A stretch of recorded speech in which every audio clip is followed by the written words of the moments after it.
Tiny Tina's Wonderland is right around the corner, hitting PS5, Xbox Series, PS4, Xbox One, and PC yesterday.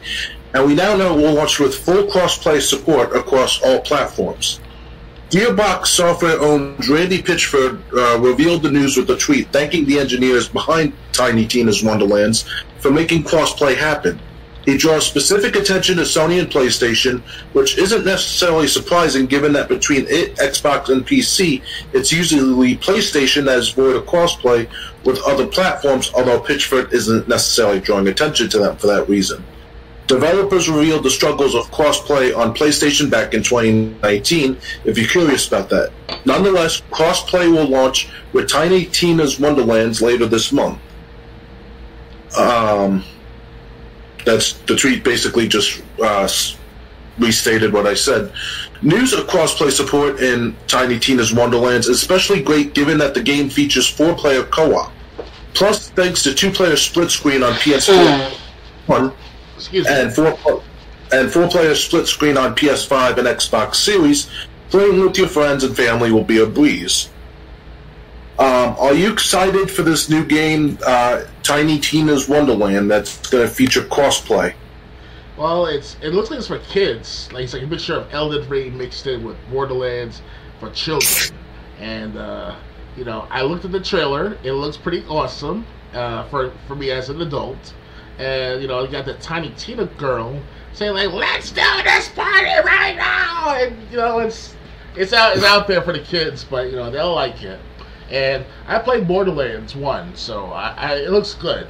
The gameplay and everything else. So I tried it out Borderlands before. But it originally came from the Tiny Tina's Wonderlands game coming out. That was a sequel to Borderlands 2's DLC of Tiny Tina, if I recall correctly. Alright, well, I didn't know... Go on.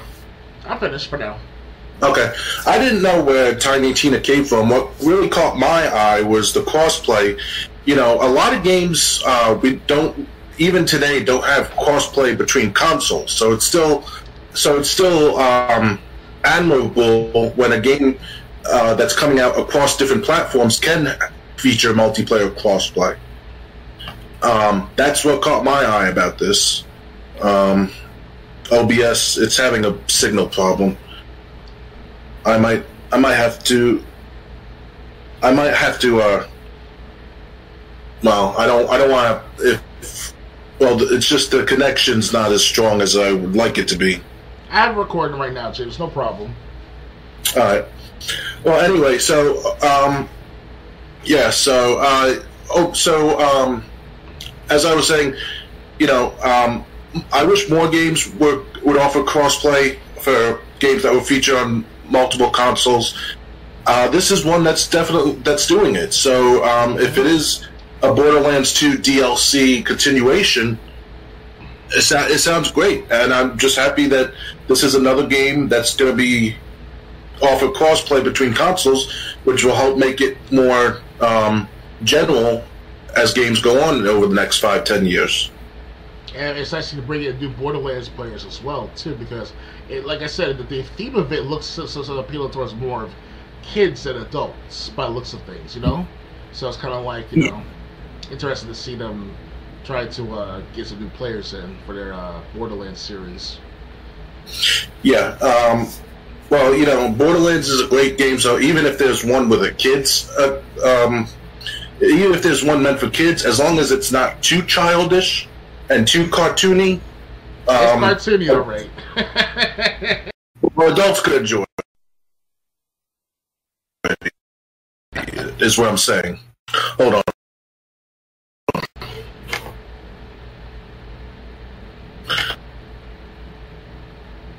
Okay, he just disappeared. You see me right now? You hear me right now? I hear you, I don't see you. That's strange, because my indicator is still on. Yeah, but your camera turned off. It's just a logo. Okay, hold on. Now you see? Yeah. Sorry about that, guys. It just turned off remotely. I don't know why. Alright, so, ready to move on? Ready to move on indeed. Okay. In addition to Tiny Tina, Wonderland's launch trailer showcases new enemies, abilities, and more. Tiny Tina's Wonderlands, the latest looter shooter from Gearbox Software that takes place in the titular characters version of Dungeons & Dragons, Bunkers and Badasses, is out today. To celebrate the launch of a new campaign, Gearbox has released a new launch trailer that showcases new enemies like Banshees, some of the abilities we'll be using in-game, and more. Tiny Tina's Wonderlands is one of Game Informer's highest reviewed games this year, earning a 9.5 out of 10 and a must-play badge. And starting today, players can follow one through Tiny Tina's latest homebrew adventure.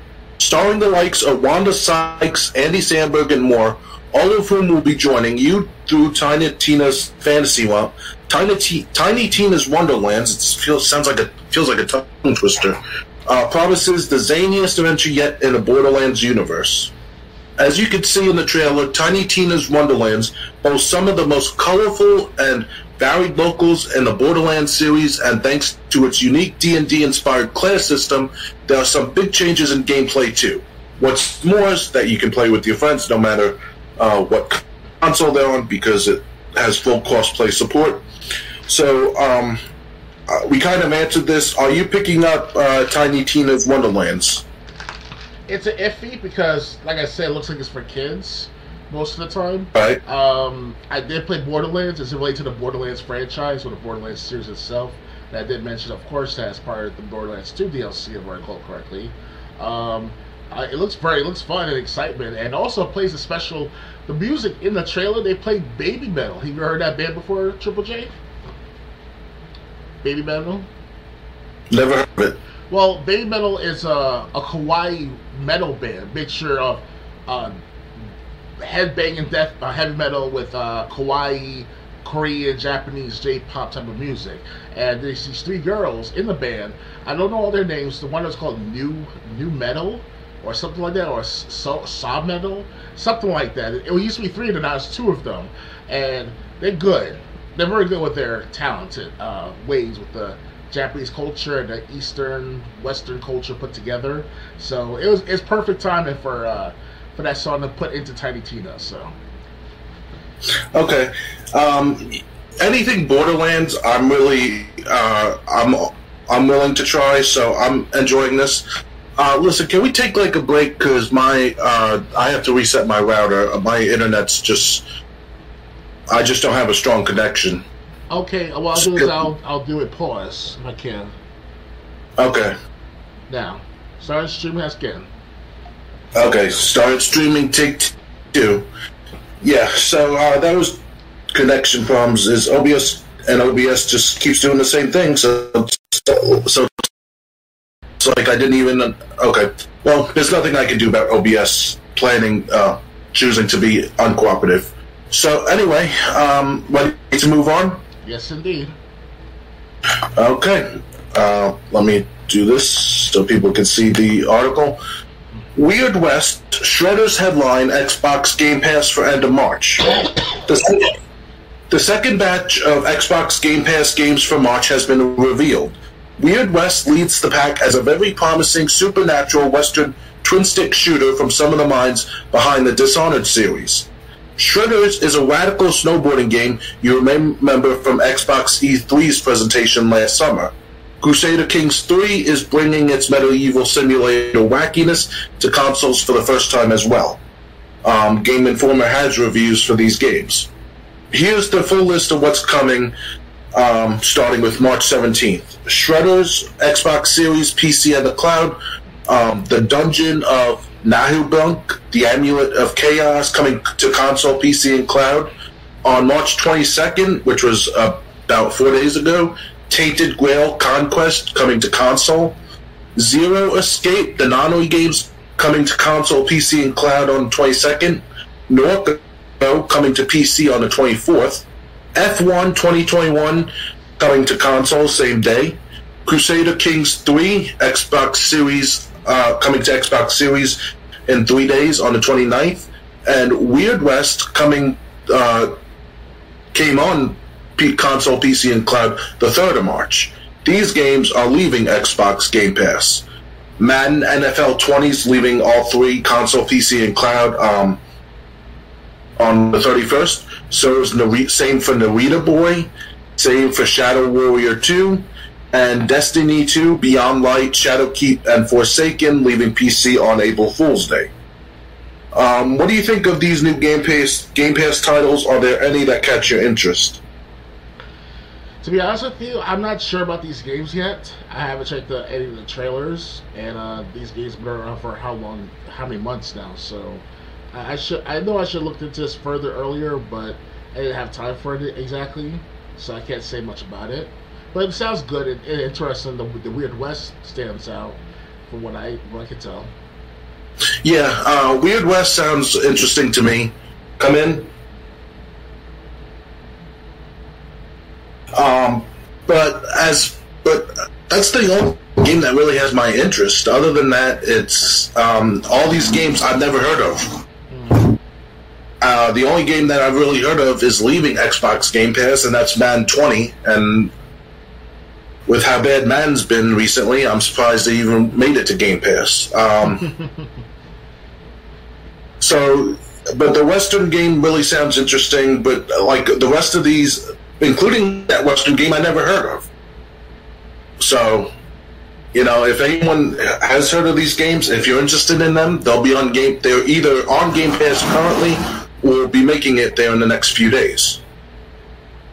Okay. Ready to move on? Okay. Okay. 1 moment. Okay. Elden Ring sells 12 million copies in less than 3 weeks. From software expanding the brand beyond the game. Elden Ring has been out for just 20 days and it sold 12 million copies, making it the best-selling From Software Soulsborne game yet. Comparatively, Dark Souls 3 took a couple months to sell 3 million copies, and even years later, as of 2020, it has sold 10 million. That Elden Ring surpassed Dark Souls 3 sales as of 2020 in less than 3 weeks is quite the feat. This news comes by way of a press release from Software Release praising the game for selling 1 million of those 12 million just inside of Japan. It's astonishing to see just how many people have been playing Elden Ring. The director and From Software president and CEO Hidetaka Miyazaki writes in the release. I probably butchered that name. I'd like to extend our heartfelt thanks on behalf of the entire development team. Elden Ring is based on a mythological story written by George R.R. Martin. We hope players enjoy a high level of freedom when adventuring through its vast world, exploring its many secrets, and facing up to its many threats. Thank you for your continued support. Elsewhere in the release, Bandai Namco CEO and President Yasuo Miyakawa refers to Elden Ring as a brand, seemingly hinting that more content could, unsurprisingly, arrive in the future. Miyakawa also says the publisher is looking to expand the Elden Ring brand beyond games. Much effort was placed into creating Elden Ring so that we could exceed the expectations of our fans worldwide. In like manner, we will continue our efforts in expanding the brand beyond the game itself and into everyone's daily life. We will continue to create enjoyment and fulfillment through entertainment so that we can come closer and connect to our fans around the world. As for what Miyakawa is alluding to, that's anybody's guess. Regardless, more Elden Ring doesn't sound like a bad thing. Does it tarnish? The press release also says, please look forward to more of Elden Ring as an IP in hopes of expanding beyond the realm of games, so it seems clear that Bandai Namco and From Software have bigger plans. So, do you think Elden Ring is going to make it into games and make it go past games and like be in movies and TV shows, or would you want to see Elden Ring go in that direction, or do you think that would be spreading the brand too thin? Well, Elden Ring is a new addition to their to the library of Souls-related type of games like Bloodborne, Dark Souls 1, 2, and 3, the remastered Dark Souls. I personally played Dark Souls 1 remastered just earlier this morning, if I recall correctly, like yesterday, and it was very good. Dark Souls game. I didn't have time for it as much, but I played a good 40 minutes of it. But Elden Ring specifically, that's not much of a big surprise. I knew it was going to be successful, Elden Ring, because it was very epic. Some good storytelling in the beginning, especially during the commercials and trailers and such. I want to get copy myself after I defeat, finish beating the Dark Souls 1, 2, and 3 if I can, which will probably take a long time. So I got plenty of time to buy Elden Ring, no problem. So it's almost like, it's fun, it's challenging, it's good for core players, not those casual everyday players, not everyday players, but the casual players that play like once a month or once every 2 weeks, something like that. So this game was out for the weak-hearted. That's for certain. Well, neither was Dark Souls, to be honest. Yeah, definitely. I can tell because I died several times with those skeleton guys.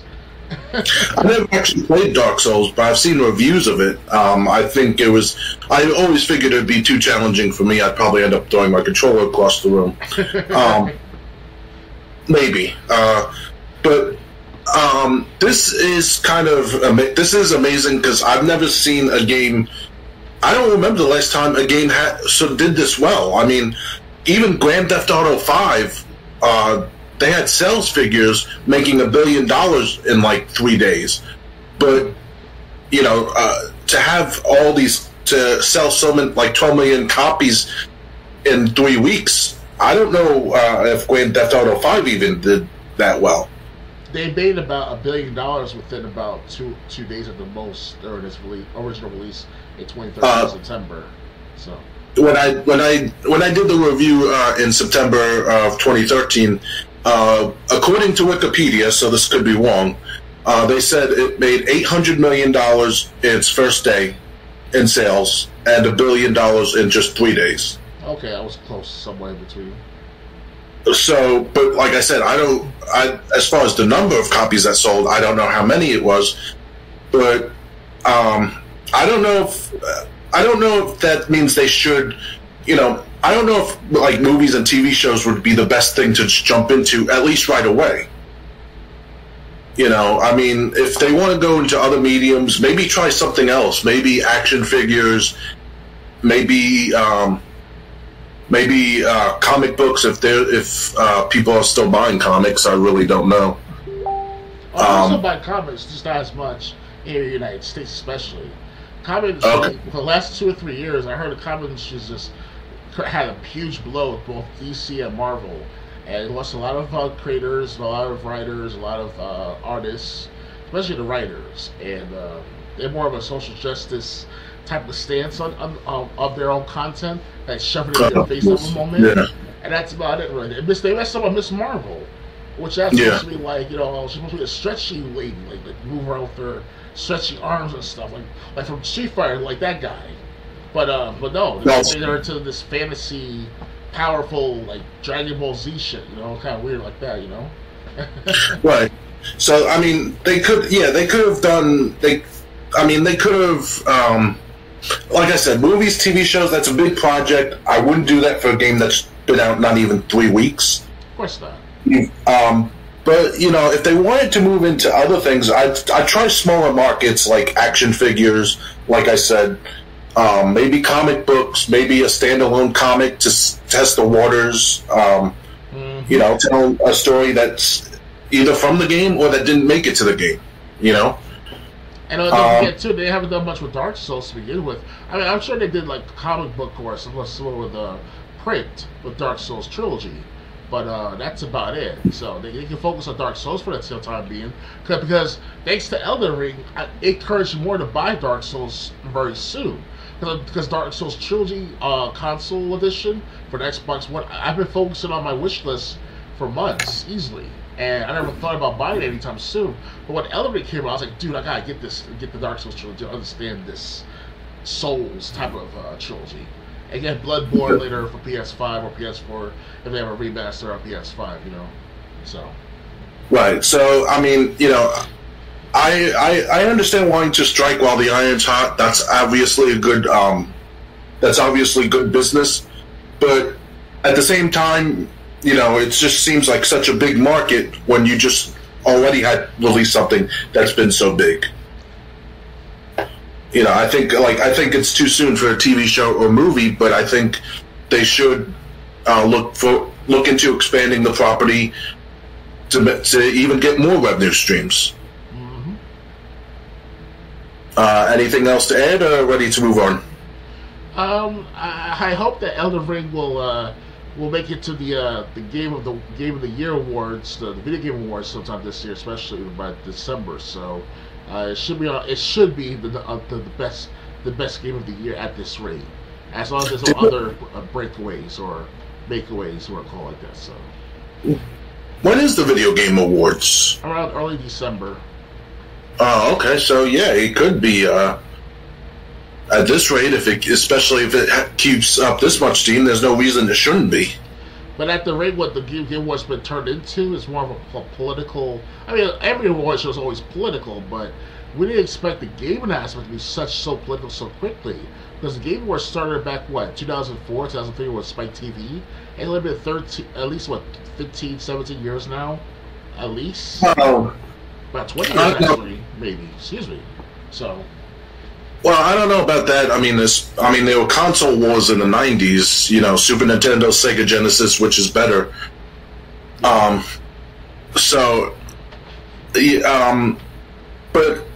yeah, unfortunately, it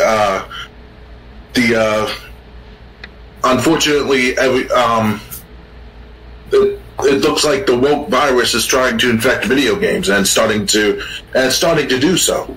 Oh yeah. Just on a small scale. Hopefully it doesn't spread. Indeed. Ready to move on? Yeah. All right. Next. Everything announced during today's ID at Xbox event.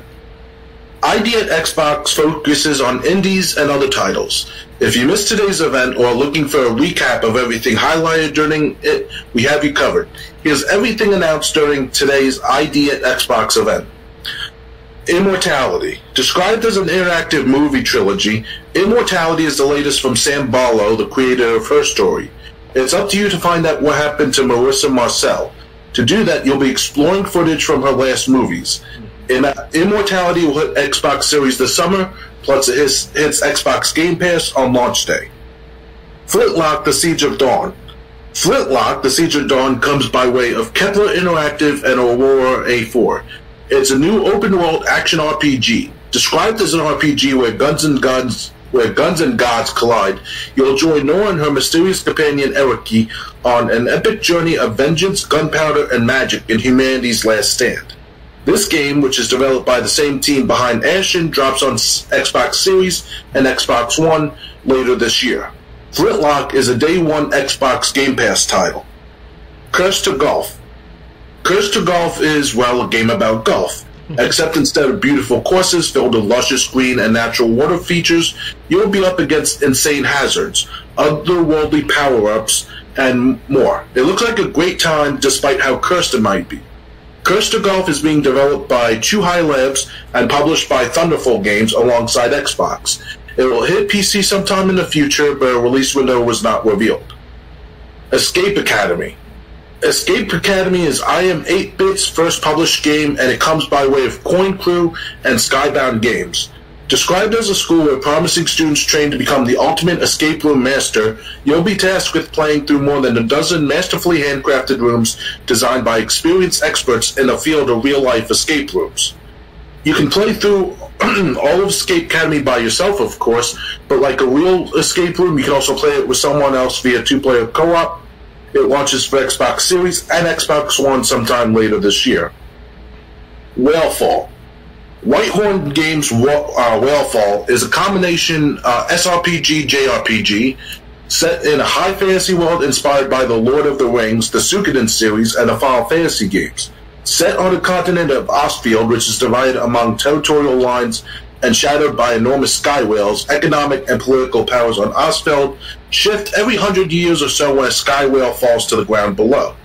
The economic, technological, and military boons from the whales' bodies are considerable, and so is the conflict over their remains, a press release reads.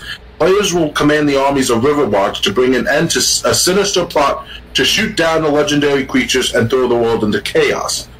Whalefall comes to Xbox Series and Xbox One, but a release window was not revealed. WrestleQuest.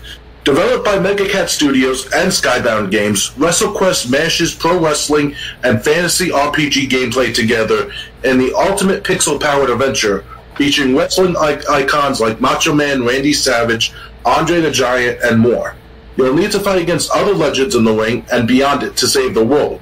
WrestleQuest will be available on Xbox Series and Xbox One, but there's no release date yet. Here are Game Pass announcements. Tunic is available on Xbox Game Pass. Crusader 3 Kings, we covered, coming March 29th. Trek to Vomi is available on Xbox Game Pass sometime this spring. In addition to the new announcements and Xbox Game Pass reveals, 2 montages were shown during the showcase featuring the following games. Paradise Killer on console and PC, available now. Kraken Academy, available on the 22nd, so it's currently available on Game Pass for Xbox and PC.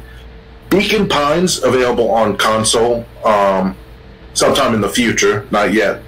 And Citizen Sleeper, saying will be available sometime in the future.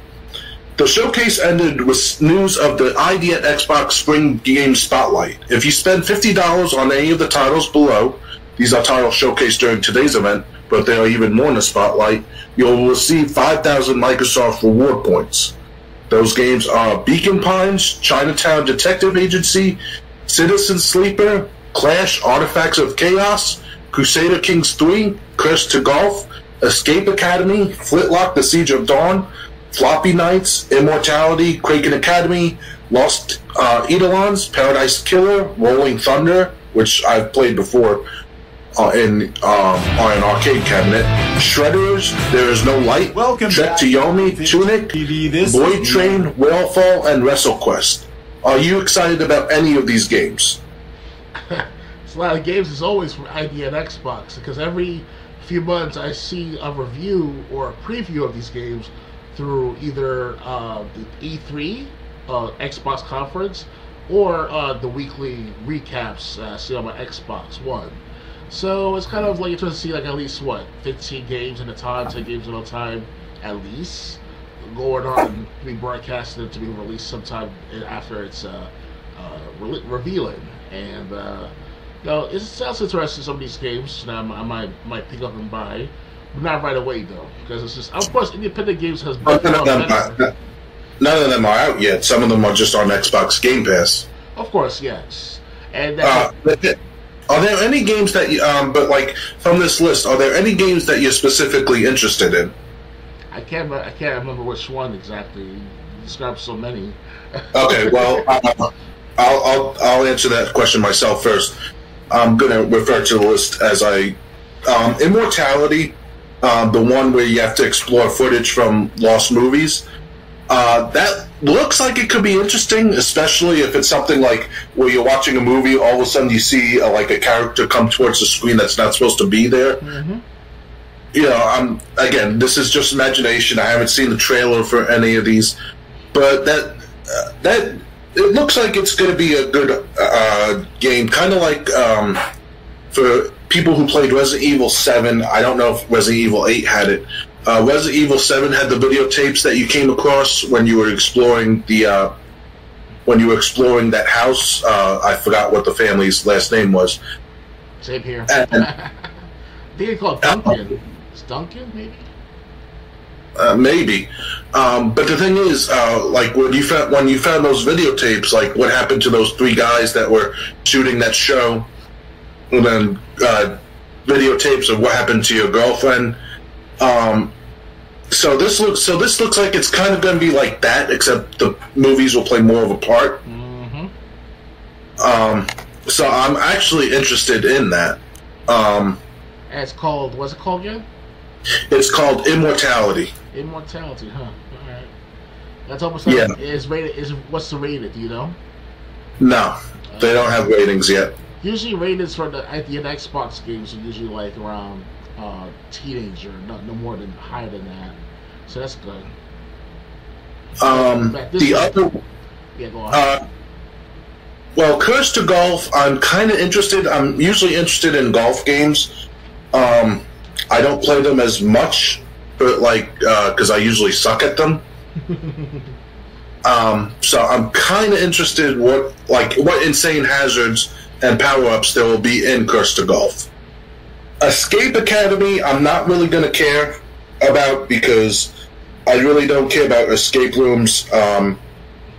What was that video game? Beyond Two Souls for PS3. The DLC was basically a series of escape rooms. You had to find out how to get out of each room and you had like a half hour to do all of them. I played that DLC once, never played it again. Whalefall doesn't really get my interest either. But WrestleQuest, it's going to be wrestling and RPG gameplay.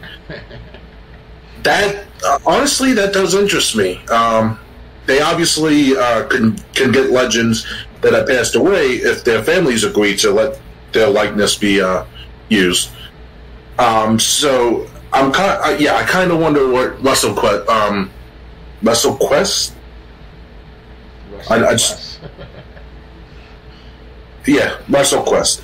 I kind of wonder what WrestleQuest is going to be like when it's ready to be released. You have anything else to add, or? No, not really. Sorry about that, guys. All right. So, do you have any? Did I mention any of the games that you're interested in, or? WrestleQuest be interested, and Immortality as well. Excuse me. So, I have to say, when it comes down to the Immortality, it's about taking photography, right? Like taking pictures.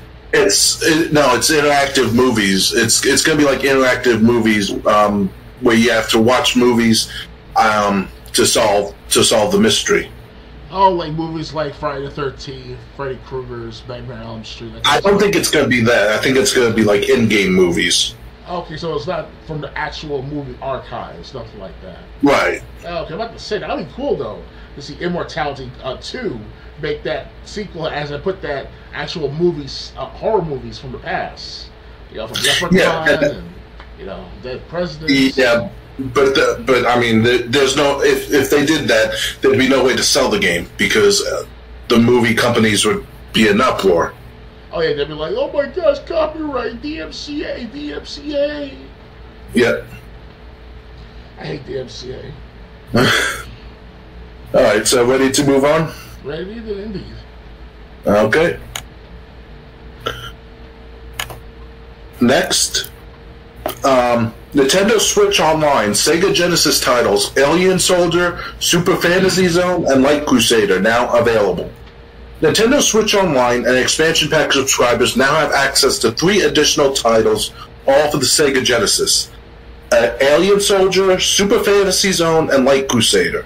Announced in a press release, these retro games are now available to download and play if you're a subscriber to Nintendo's premium Nintendo Switch Online and expansion pack service, which gives you access to not just Sega Genesis, but Nintendo 64 games. Here's what to expect with these 3. In Alien Soldier, the acclaimed developers at Treasure invite you to take on the role of a Birdman with steel wings in his fight against 25 bosses. In this challenging game, you can learn new tactics with every defeat, or take advantage of the handy rewind feature to perfect your run. Alien Soldier is a one-and-gun action game first released for the Genesis in 1995. In the US, it was only available via the Sega Channel cable service. The game was re-released on the PlayStation 2, and years later it was released again on the Wii Virtual Channel and Steam. Super Fantasy Zone. Super Fantasy Zone has you powering up the ever-appealing Opa Opa across 8 colorful planets. Super Fantasy Zone launched on the Sega Genesis or Mega Drive in Japan in 1992. It wouldn't hit until the United States until 2008, when it was released on the Wii. Light Crusader. In Light Crusader, also from Treasure, let nobility light your way through a leveling crafted action RPG. Light Crusader arrived on the Genesis in 1995 before it was re-released on Steam in 2010. It combines elements of RPG, action, and platforming in one package. Are you familiar, and do you like any of these Sega Genesis games, or are these 3 games that completely went under your radar? I don't remember playing any of these games. Maybe Alien Soldier if it's related to the Alien series. The Aliens. No, I'm related to the Alien series. Okay, because there's these Sega Genesis games, right? And obviously it's on Genesis, but it mostly is exclusive to Genesis. They have like these alien type of games from the movies, and it's pretty cool, very interactive. And arcade games is back in the 1990s as well. Unfortunately, I don't remember the exact titles of these games, so I hope Alien Soldier will come close to that. If I ever get my hands on a Switch, if I ever have the money for it, I wouldn't mind buying at least that one game. But other than that, well, you said it's going to be part of some sort of extra service, right? Yeah, it's the Nintendo Switch expansion pack online service. Yeah, where you get like what, up to 5-10 games to use at the same time, right? Not even. It's been slim pickings, but they really haven't released any Sega Genesis games since the service launched, and now we're getting three more that are brand new for subscribers. Yeah, because I mean, I'll get the trying to make people pay for online services, knowing that they can be a distinct actual console in the market without the extra dollar money to play online.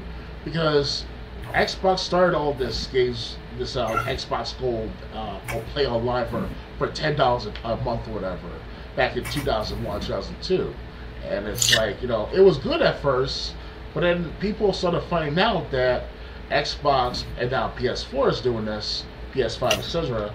They're now making people pay for more and more prices, more intricates and trinkets and stuff, and it's like, after a while, it's like, how much more can we really spend as gamers? I mean, some of these the younger gamers, they're like, I mean, they just eat it up like it's nothing. They keep buying these microtransactions and all, and what is another? I have to say, if enough people will have a backlash and say, not backlash, but a revolt in a sense, say that we're not going to pay for any of this stuff, Nintendo will change their minds pretty quickly on how they distribute their games to their customers. I don't think that would happen. I don't think you would get enough people to stand up to it. But the thing is, the first game, Alien Soldier, keep in mind, this was never released before in the United States unless you had the Sega Channel cable service. Oh. The Sega Channel cable service was something that allowed you to watch TV shows with your Sega Genesis. And it also had its own exclusive channel where you could download demos and other games that weren't released. You're telling me back in the 1990s they actually had a cable service for video games? Yeah, it was only accessible through the Sega channel. But it has to be through your console directly, or does it? It was through the console, but you also needed there was also this attachment that you had put on your Sega Genesis to access it. And so in Japan, you said, right? It was like a bar with like an antenna on one end. Okay. And it's only in Japan, though, right? No, it came out in the United States. I don't remember that. That's weird. I know. I had a Sega Genesis growing up, and I didn't even know about it. My friend Jonathan, I'm not going to mention his full name, but Jonathan, if he's out there listening to this, man, he has the best ever collection of Super Nintendo, Nintendo 64, PlayStation games back in the day, back in the late 1990s. And by far, he has every single thing about Genesis and Nintendo, at least, especially Genesis. And I don't remember him saying much about the cable services through the Sega Genesis system. So either his family crapped him out, no offense to him like that, but basically it's like, no, we're not going to buy that for you, or we had the Mandela effect just now. So okay, well, I mean, Nintendo was even doing the same thing. Well, not exactly the same thing, but like Nintendo would have a game where you could download like take Legend of Zelda. You could download the Legend of Zelda, and like one night you could play the first 2 dungeons, and then the next night the next dungeon would be available for download. But it would only be available for a limited amount of time. So like if you were sick one day, the chance to play whatever dungeons were available that day were you lost that opportunity. That's pretty cool. I didn't know something like that was going on either. I learned this from AVGN's channel. I thought Dreamcast was the one who first started doing this online cable service, where we're calling connection, because Sega Dreamcast. Well, this is different online because back then, what we're talking about with Nintendo and Sega Genesis, that was a way. This was a way to access the games, but like we said, not many people remember it, or not many people know about it.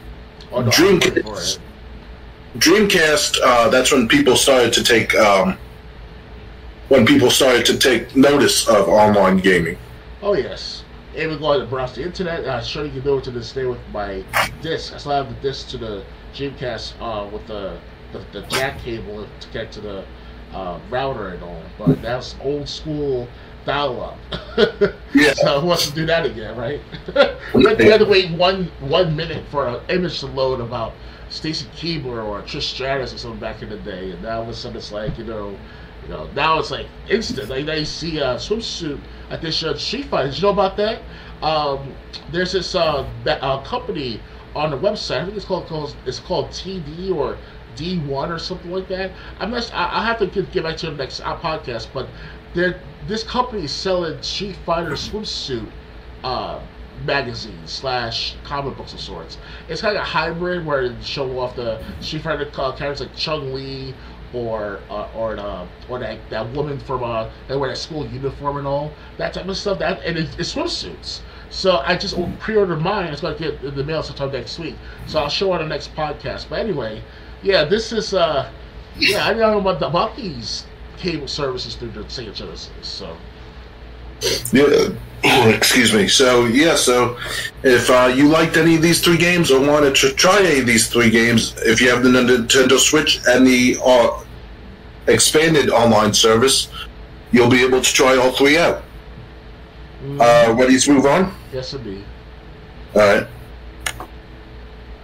Next, Street Fighter V Definitive Update brings character changes and filters later this month. With Street Fighter VI confirmed to be the future of the series, Capcom apparently isn't done with Street Fighter V quite yet. At least not until this new patch it's calling the Definitive Update. This update, slated for March 29th, 3 days from now, will bring a variety of character balance changes. The trailer begins by showing off new combos for a good chunk of the cast, implying there are quite a lot of adjustments being made. Capcom has yet to detail exactly what these changes are, but typically releases that information up to a few days before balance changes are implemented. Also in the update are a pair of visual filters that change the way the battles look. The first and more appealing filter adds a cel-shaded styling to the fighters. It brightens up some of the colors in costumes and make characters look a little more cartoony, which works quite well to the models shown in the trailer. A pixel filter attempting to mimic the look of a CRT screen will also be added in the update. What's present is the footage looks a bit messy, but I'm going to still give it a shot when the update releases, hope it'll look nicer in person. Both filters are only available in offline modes. Tracksuit costumes for each character will finally be getting new color schemes, adding that missing bit of drip your main needs to perform their best in a match. And to round out the update, Season 5 characters Dan, Rose, Oro, Akira, and Luke will have new Cap Jam remix themes added to the game. Capcom will be involved in a Japan fighting game publishers roundtable in the wee hours of March 21st and may talk more about the update then. So what do you think of these additions coming to Street Fighter V, even though Street Fighter VI is definitely coming? I heard about this sometime earlier this month about Street Fighter V having a big update with filtering and character changes like you just mentioned. And I saw these filters. They have like one with like the TV style 1990s CRT TV format, like that filter on a TV, and they also have like one where about all red or green. So not literally red and green, literally, but it's something of that fade or that shade of color. If I recall correctly, that is. And I think I saw this either through the Xbox console or on YouTube somewhere. And just a random YouTuber, shared, or on Twitter actually. Twitter actually shows people share a lot of trailers on what's called Street Fighter. There's a community on Twitter that shows Street Fighter content, and Street Fighter 6 is coming out sometime this year or next year. So, it's all coming into play now. And I have to say, personally myself, I just bought the Street Fighter 4 for $3-4 plus tax on Xbox Store. So if you have a day or two from now to buy it on sale, It's all there. And I haven't played it yet, but I saw the gameplay of it. It looks just as good as ever. And hopefully I'll make a recording of it this sometime later. So. All right. So it looks basically it's new content for people playing Street Fighter V. Apparently, Capcom's not resting on its laurels. We're waiting for their next big game. These new filters and costumes sound interesting. Oh yes, and not to mention also that the Street Fighter magazine I mentioned, the swimsuit edition. That's going to be an add-on promo to what's going on with Street Fighter 6 and the Street Fighter 5 update. So it's all coming into play, and I like it. Like I said, I hope I'll get the magazine next week. I have to go back into my bookmarks, see where I got the website from. I was like, dude, I gotta buy this. This is gonna be worth something in the future because I got Chun-Li's swimsuit. I got this Mexican-like lady with the cucaracha type of dress on. It was a gold dress edition. They ran out of that pre-order. I got the regular dress, the purple dress. So it's crazy. It's gonna be interesting. So. All right, so that's good news for Street Fighter fans. However, if I may bring the bad news about Street Fighter 6, you noticed the logo of Street Fighter 6, right, Triple J? No, I didn't see the logo. Well, if you look up Street Fighter 6 cover somewhere on the internet, it will show like SF, and then the 6 at the lower right corner of the logo, and that specific logo looks similar to another either game or event that was taking place at some sort of special event sometime last year or two. So basically, copycat exactly the creators of Street Fighter copycat that logo onto their game. Okay. Yeah, it sucks, but it's hit and miss. You can't win them all, right? So. Right. Okay, so so if you're a Street Fighter fan, there's a lot more coming, and you don't have to wait till the next game before new content is released. Oh, yes. Ready to move on? Yes, indeed. Okay. Red Candle Games releases new Nine Souls trailer, crowdfunding site now live. Red Candle Games, the Taiwan-based video game developer behind horror titles like Detention and Devotion, has launched its crowdfunding effort for its next game, Nine Souls. Previously announced, Nine Souls is described by the team as a journey of Asian fantasy inspired by Sekiro, Hollow Knight, and Katana Zero. It's also a lore-rich, hand-drawn 2D action platformer with a focus on deflection and combat. Red Candle promises immersive storytelling and a unique Tao Punk setting in Nine Souls 2. As for what Tao Punk is, think cyberpunk meets Taoism and Far East mythology. The studio wants to build a stylish Tao Punk world that blends cyberpunk sci-fi elements with Taoism and Far Eastern mythology. It also says the team is attempting to recreate the deflection-focused Sekiro combat experience in 2D and meld it with classic side-scrolling exploration.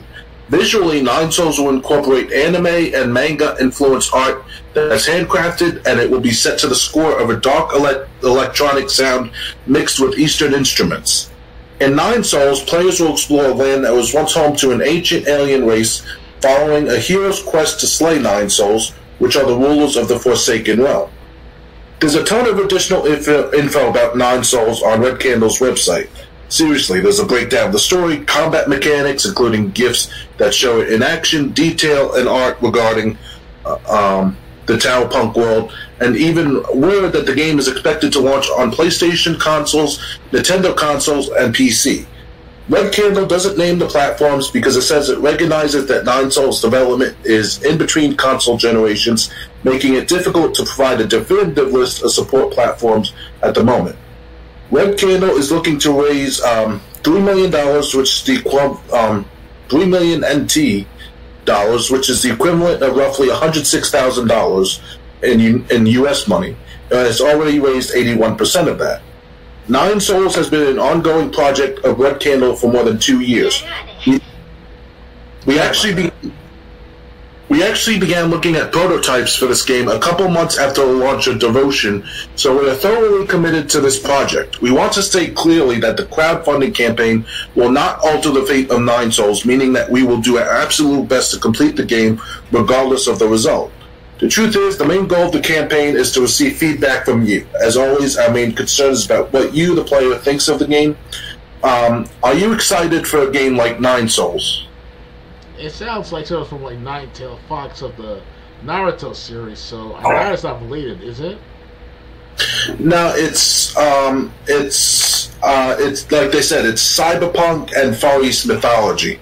Oh, so mythology, it kind of sounds like something, like I said, it sounds similar to the Naruto fantasy type of genre, because it's more of a ninjutsu type of situation with Naruto, so.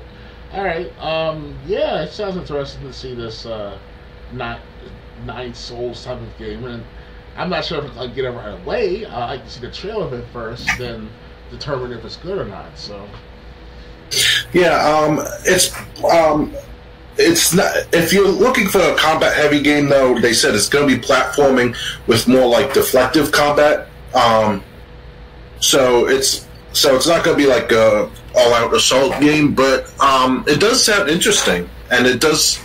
I'd love to see what they do. You know, think of Cyberpunk. They said think of Cyberpunk 2077 if it was good and worked correctly with Far East mythology.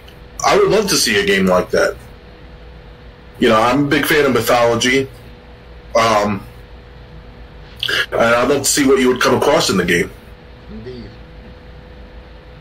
Anything else to add, or That's about it. Okay. Next, coming up. Update. Gran Turismo 7 is back online. Polyphony Digital apologizes and addresses microtransactions. The latest update posted 2:30 p.m. on March 18th, so about 8 days ago. Gran Turismo 7 is back online after essentially being left unplayable for more than 24 hours following an earlier update. In a new blog post, GT7 producer Kazunori Yamauchi explains why a maintenance period that was expected to last a couple hours lasted longer than a day. He said that right before the release of the 1.07 update, which is the one that left GT7 largely unplayable, Polyphony Digital discovered an issue where the game would not start properly in some cases on product versions for the PS4 and PS5. There was a rare issue that was not seen during tests on the development hardware or the QA sessions prior to the release, but in order to prioritize the safety of the save data of the users, we decided to interrupt the release of the 1.07 update and to make a 1.08 correctional update. That is the reason for the delay. My sincere apologies for the late report to everyone. Yamauchi then addresses microtransactions in GT7. In Update 1.07, the number of in-game credits earned for completing some tracks and races in the game were decreased, meaning it would be tougher to purchase cars. Some felt that this was to further push the microtransactions in the game, but Yamauchi says the team wants users to enjoy lots of cars and races, even without microtransactions. At the same time, the pricing of cars is an important element that conveys their value and rarity, so I do think it's important for it to be linked with the real-world prices, he continues. I want to make GT7 a game in which you can enjoy a variety of cars lots of different ways, and if possible, like to try to avoid a situation where a player must mechanically keep replaying certain events over and over again. Players were using certain tricks to farm credits, and those were the tracks targeted in the update. The blog post says the studio will let players know the update plans for additional content, race events, and features to constructively resolve this issue. It pains me that I can't explain the details regarding this at this moment, but we plan on continuing to revise GT7 so that as many players as possible can enjoy the game. We would really appreciate it if everyone could watch over the growth of Gran Turismo 7 from a somewhat longer-term point of view. Okay, and that's the end of the update. It continues with older updates. Nice. Okay, GT7. Do you want to go first, or you want me to go first? Well, I like to say this polyphony is finally corrected something that should have been in the game from the start. And I talked about this in my Apex Legends video earlier this week, and I was like, wait a second, you're gonna make people spend how much money in order to get the $3 million car, or how to get the car altogether? Like, they try to make you feel like a poor person, literally, if you can't afford it after a while, especially after grinding. Like, you can't grind for it, you have to literally pay for it. And I'm like, what is the purpose of having a video which you can't earn anymore? You got to pay for stuff. What's the purpose of that? So you're breaking down little by little the purpose of a video game. Game's supposed to be challenging. You reap the rewards, especially you go high tier, high risk, high reward, high tier stuff. That's worth it sometimes to some people out there who are good gamers. But don't break down this. You gotta pay $10, $12, $20 just to buy one car at a time. That's ridiculous right there. You would have spent $20 after spending a $60 game.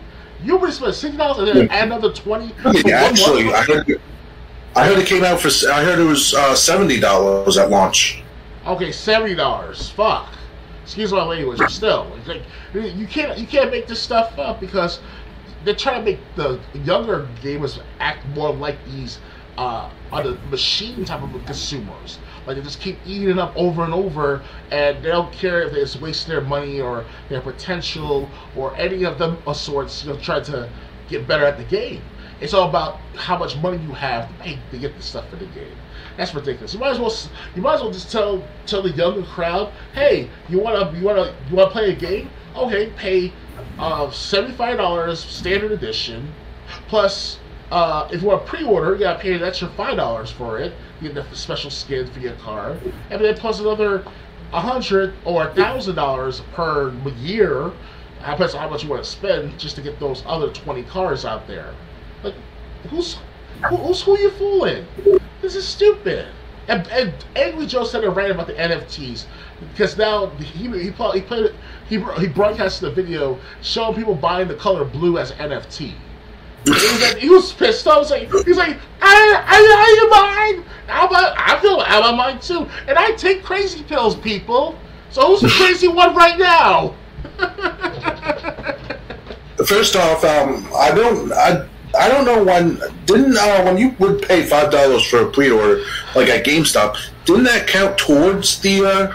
Yeah, but I'm saying that it's like a big F you say, oh, you're gonna make you pay more $5 more, literally. That's how I feel. Okay. That's how I feel about the matter too right now. Forget about the pre-order at GameStop. Now pre-order on Xbox.com or Xbox or whatever. Now it's like, oh, you gotta pay an extra $5 to pre-order it. You might as well do that. See what happens. People gonna eat that up too, right? I give more ideas to now to Xbox to fuck over us consumers / gamers, especially us adult gamers. Like, of course, I seen this since the beginning, 10, 15 years ago. I was like, dude, these DLCs are crazy. Like, it's worth it sometimes, but not all the time, every time for every game. It's a hit and miss. GTA 4, great exception to the matter. It's lost in the dam. They ballot gave Tony, etc., etc. Okay, select few people will buy the DLC as always.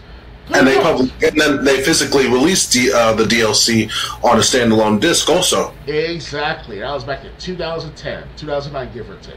And now, 2022, now it's all about, you got $50 extra after spending $70, pay $50 to get you free 2 cars, not even, you know? Yeah, people were, I heard people talking about this, saying it was ridiculous how they had to basically, had to play for hours, and they were getting less than they would normally in any other Gran Turismo game. So many people are upset with Gran Turismo 7. They feel basically gypped for playing this game.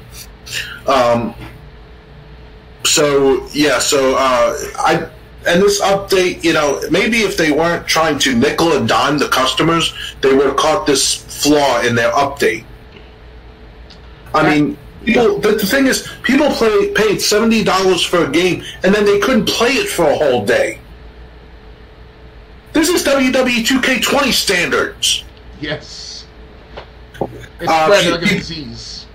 if people don't know the story, WW 2K20 on January 1st, 2020, the game actually died. Shit. People on Xbox were basically locked out of that game for a day. Wow. On PlayStation 4, and I think it was on Nintendo Switch, maybe. No, Nintendo 4, PS4 and PC, you could alter the date, turn the year back to 2019, and the game would work fine. Xbox, there's no way to alter the date because it gets the date, through online connections, and WW 2K20 wouldn't work. Basically, Xbox gamers had to wait like a day or two before they could play it, and people were joking like, "Hey, WW 2K20 turned out to be the death date for this game." Mm-hmm. So I mean, this is ridiculous. Gran Turismo 7. You're screwing over customers, and I really don't think people are buying into this update. You might get some players back onto Gran Turismo 7, but it's not going to be as much. It's going to be just smaller and smaller and smaller, because they're going to see they want their refund, and it's going to be like not riots at these stores, but that one time a Fallout 76 buyer, he went to GameStop to try to get a refund. He threw all the games, all the stuff on the racks and stuff like that onto the floor and stuff. He was pissed off, and I can't imagine if it's more than people out there want to do the same thing. I had done the same thing with Fallout 76. Oh, sure, Fallout 76 is a different situation. It has all distinct microtransactions. Yes, we understand that. That's back in 2018, 2019, give or take, right? But still, it's the same concept. It's a similar situation to the point that how much more are you going to milk your own customer base, your own fan base, your own gamer base, your core audience, your core gamers? You used to have that back in the 1990s and earlier. 2000s was kind of like the transition from actual home console service game to now an online service console game. And that's where the cookie started to crumble in a direct sense later on in the 2010s. So it's kind of like, this retrospect, like we've seen this stuff as older gamers, but the younger crowd under 20, 25 years old especially, they're like, what were you talking about, Charles? Dr. Games? What's wrong with you? You don't want to play? You don't want to take NFTs for $20 or $5 for NFTs? I don't know why I did. What's the big deal? They don't see the bigger picture. At least some of them do. Right. I mean, I think some people even said like they're going to go back to Gran Turismo 6. How about Test Drive? They're going to ruin that sooner or later if they keep this up. If they ever bring back Test Drive, that is. Yeah, Test Drive, that's been like a dead franchise for how long? Yeah, and I heard that the last game was alright to play, and I have a demo disc of the PS1 of the 1998 game of Test Drive, and it was alright to play. Still good to... It hasn't aged as much well, but it's alright to play. But, like Gran Turismo, stuff like that, like, I'd rather play the demo of Test Drive for my PS1 than that game, Yeah, get more fun out of it. Yeah, people said they want to go back to the to like Gran Turismo 4 and or Gran Turismo 6 or instead of dealing with Gran Turismo 7. Like Angry Joe, other Joe said, shit. Yeah, I think that describes the GT7 situation pretty well. Yeah.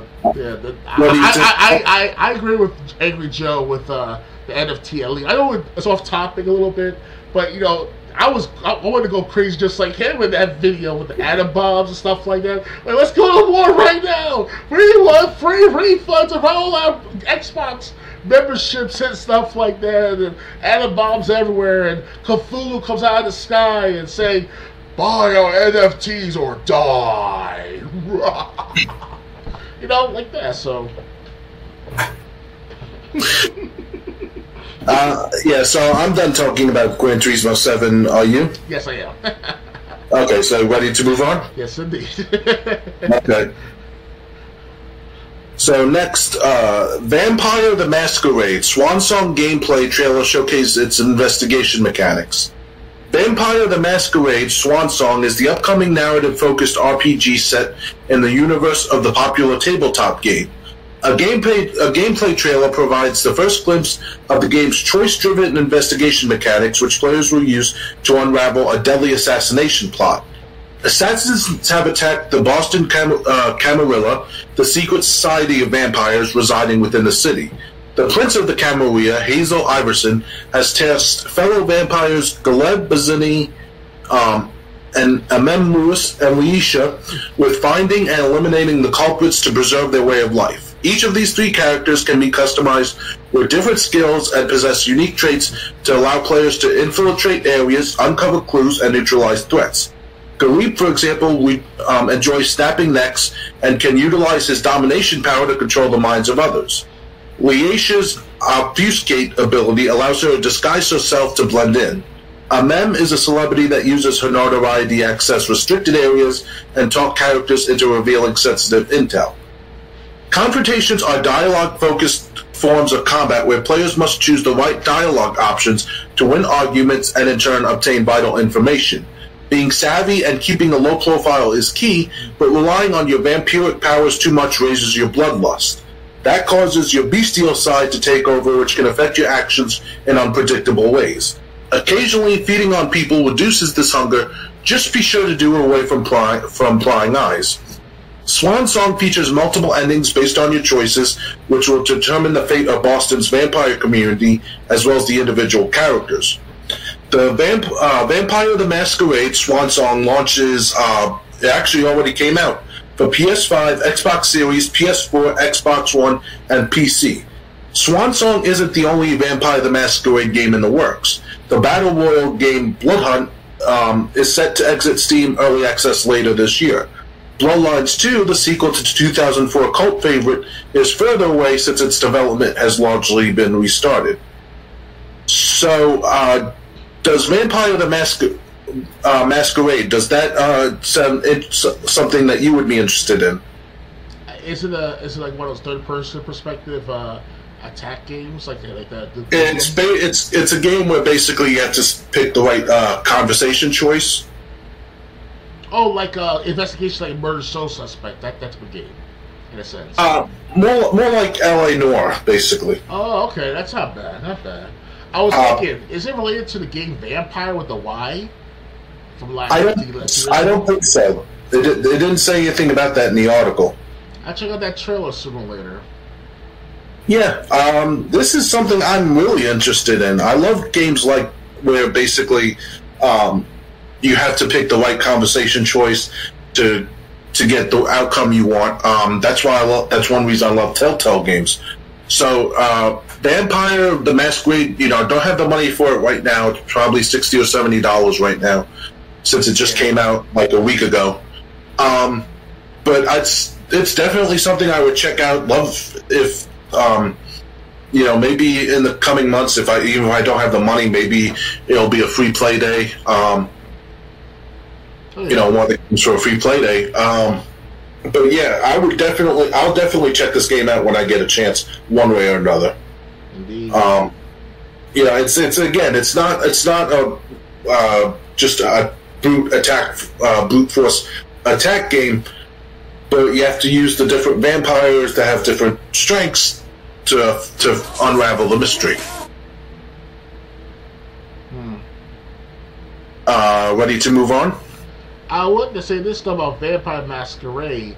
I hope it's a little similar to, not the same sense as the game Vampire, because I could have sworn I did play Vampire for a few minutes, but I didn't have time for it at the time. I was going to school and all in a focused sense. It was full time at the time doing school and all, and it looked good, Vampire with the Y. So hopefully it looks similar as far as like the interest or the lore of kill vampires or investigate about vampire mythology and stuff like that. If they get into Chinese mythology, that'd be great. It'd like the game Fear Effect that they got involved with that type of stuff. Even though it's not vampire stuff, it's still mythology in some way. So I like those type of games sometimes. Yeah, well, not mythology so much, but like I said, I'm definitely going to check this out when I get a chance. Okay, yeah, definitely. Ready to move on? Yeah. Okay. Mario Kart 8 Deluxe Booster Course Pass Wave 1 update out now. Launch trailer released. Nintendo announced last month that Mario Kart 8 Deluxe will be getting 48 new tracks by 2023, and that the tracks would be released in 6 waves, with each wave adding 8 new tracks. Now, a little over a month later, Wave 1 of the Booster Course Pass is live alongside a new 2.0.0 update. As expected, this update brings the new courses to the game for those who pay, and it prepares the new courses for online play, starting March 21st, alongside some minor fixes. Plus, Nintendo has released a new launch trailer that highlights the 8 new courses added to Mario Kart 8 Deluxe today. As you can see in the trailer, those courses are Paris Promenade, Toad Circuit, Cocoa Mountain, Coconut Mall, Tokyo Blur, Shroom Ridge, Sky Garden, and Ninja Hideaway. Some of these Wave 1 courses are returning favorites, while others are new, having only been around since the mobile Mario Kart game Mario Kart Tour. In terms of the update, here's what's new. Support for DLC. Now supports Mario Kart 8 Deluxe Booster Course Pass Wave 1 8 courses. If someone in the lobby has the Booster Course Pass, all players can select one of the pass courses. This supports Friends, Wireless Play, and LAN Play. Starting March 21st, you can select a course from the Booster Course Pass in online play. Supports worldwide, regional, and tournaments. Even if the player does not own the Booster Course Pass, they can play courses from the pass randomly. Generally, short time it takes for an item box to regenerate when it gets taken by someone else, and these are the issues fixed. Fixed an issue where communication occurs when 12 people match during online play. You need to download the latest update in order to play online.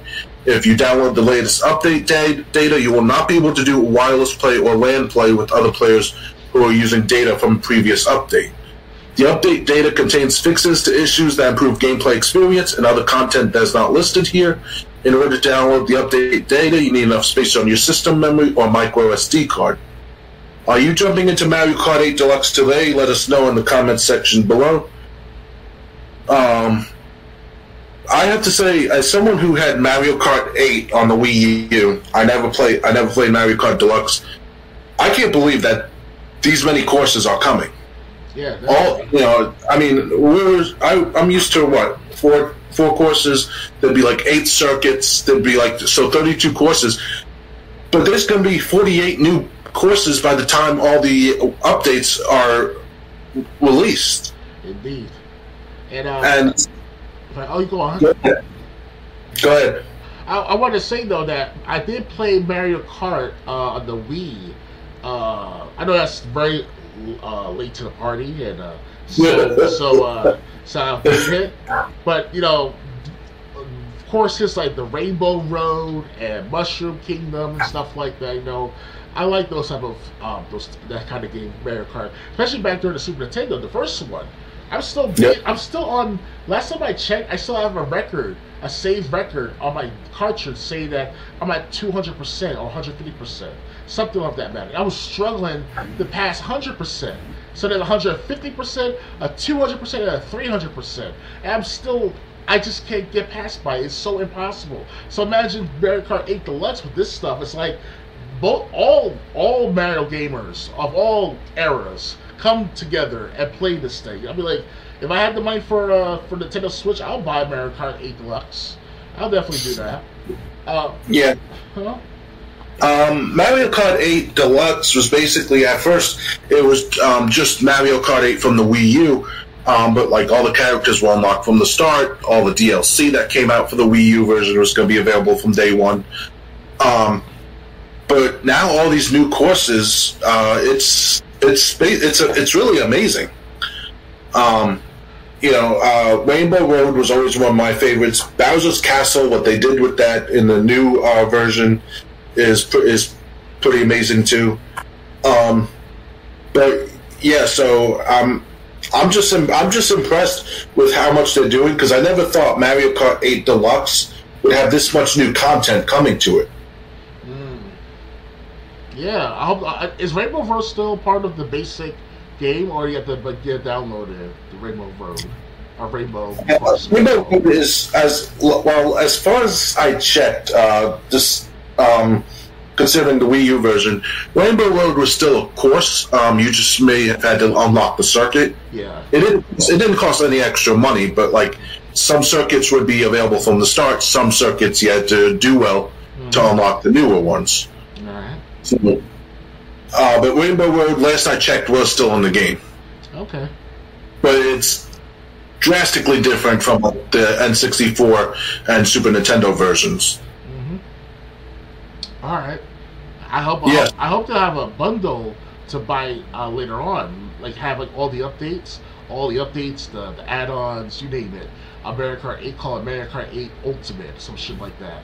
And I would buy the game easily by itself and wait years upon years to play later. That's how badly I wanted to buy Mario Kart 8 to see how good it is, you know? So. Well, as someone who played the original Mario Kart 8, it was great. There were tons of secret characters to unlock. Obviously, like I said, they were all unlocked in the Switch version from the start. And now we're getting all these courses, you know. I never dreamt that 48 new courses were coming in addition to like the 32 that were already there to begin with. Oh, yeah. So, Mario Kart 8 Deluxe sounds awesome. You know. And I hope to be later on sometime next year or two. Yeah. And I'm doing the same thing with other games too. Metal Gear Solid 4, Nathan Drake Collection, Last of Us Part 1. Definitely not, I'm not going to buy The Last of Us Part 2. Screw that game. But The Last of Us Part 1, yes, I will. So, you know, I'm preparing ahead of time, guys. So, I'm ready in the future. You're playing the game even if you don't have the console, just so when you get the console, you're ready to go. Yes. In the future. Ready to move on? For science! Yes. Okay. Don't know about that outburst, but... That was from Horizon of Apex Legends. You can tell I'm an Apex fan. For people who know Apex Legends.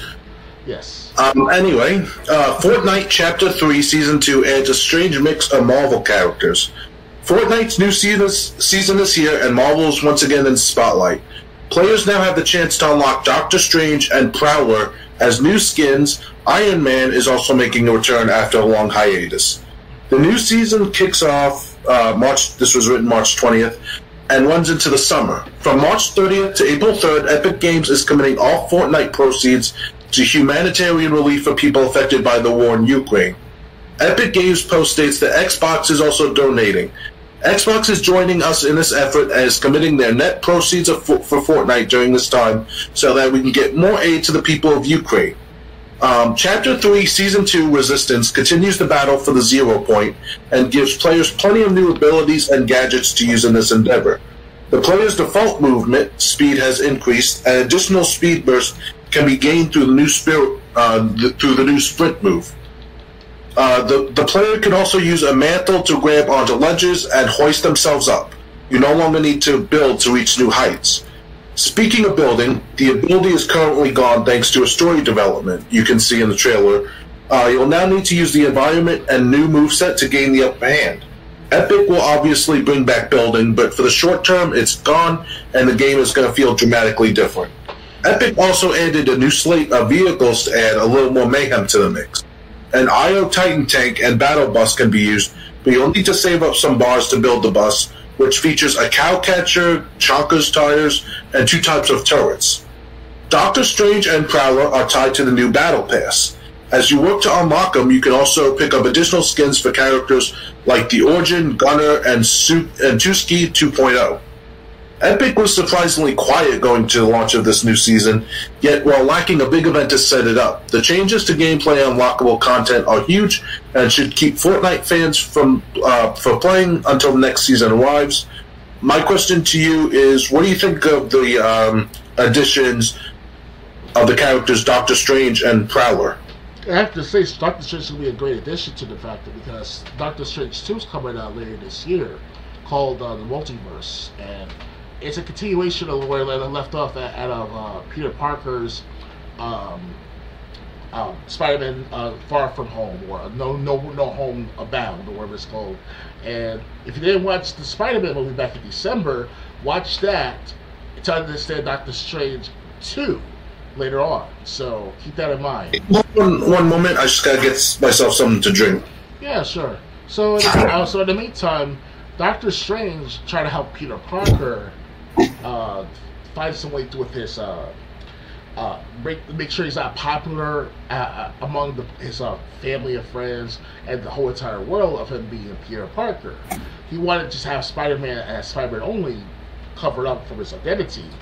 And Doctor Strange, one day to another, he released this this spell, trying to tell Peter Parker don't say anything extra. And it's like he's like, stop talking, and then just create this big multiverse shift. And these old characters, like from Jamie Foxx as Electro, and the fucking Lizard guy and stuff like that, they all come out of the woodwork from like 2012. You know, wondering to myself, like, what's going on here? So, basically, yes, the multiverse at the time is going to come sooner or later, sometime this spring, if not summer. And I want to hopefully see it if I can. I want to see the Sonic movie first, though. Sonic 2. That's coming out April 8th, where I'm from, so here in the United States, to those who are outside the United States, that is. And, yeah. But the Fortnite, I haven't played Fortnite in such a long time. So it's kind of weird that at this time, and for how many months easily, I haven't played Fortnite. They keep coming with new seasons, and they had season 6, season 7, season 8, if I recall correctly. Now after that, it was now going back to its roots of, say, chapter 3, season 2, or chapter 2, season 2, or something of that matter. So it's kind of started its own season. So Triple J, you there? Yep, I'm here. I've been listening. Yeah, so well, I'm not familiar with Doctor Strange myself. I do know he's a popular character from Marvel. But yeah, it sounds it sounds like it just sounds like Fortnite. There's always something new to experience before long. Yeah, the only downside to these new editions is that you have to pay for it, or you gotta keep grinding in order to get them. So. Well, I don't mind grinding to get them. I mean. Yeah, but it's going to take a long time to get there. But I'd much rather prefer that over having to pay for them, Or forced to pay them. That's even worse. Yeah. Than Gran Turismo 7, so, yes. Yeah, so, Fortnite... Are you going to see Doctor Strange 2 this year, Triple J? I never saw the first one. Oh, you guys see it. If you know where to see it, try to see it as soon as possible. And, understand the 3 Peter Parker movies, the Spider-Man, Homecoming, Far From Home, and Nowhere Home, what I call correctly, the last one. I forgot to tell the Spider-Man so quickly, so easily. But it's a good movie, all 3 movies. And because Doctor Strange is tied into the 3rd movie, so it's kind of like, Okay. Yeah, they really did an awesome job, Marvel. Not Marvel themselves, but whoever's the movie makers with Marvel for the last 20 years easily has made a decent job of making all these connected to each other. You got Hulk, Black Widow, Thor, Hawkeye now comes back with the TV show. You got Captain America, resigning. Well, I don't want to ruin it, but he's basically he's part of Phase 3 only. After Phase 3, that's it for him. But he's still around somewhat, And you got the other guy, Falcon. But these guys, I don't know how they do it, but it was very correlated. Ages of Marvel, Ages of S.H.I.E.L.D., all this stuff. It's like Miss Marvel's coming out soon. I don't know how they're doing this, but they're doing a damn good job of syncing with each other. If I miss one video or one movie, I can always see the other stuff over time and come back to the old stuff. Hulk was the first one that came out, if I recall correctly. Not 2007, that is, not 2005 or something like that. So that was, I don't know what they were thinking of. But, yeah. So, yeah. Yes. Yeah, so maybe I could catch it on YouTube. They do have the free movie section, as long as you don't mind watching ads, you know.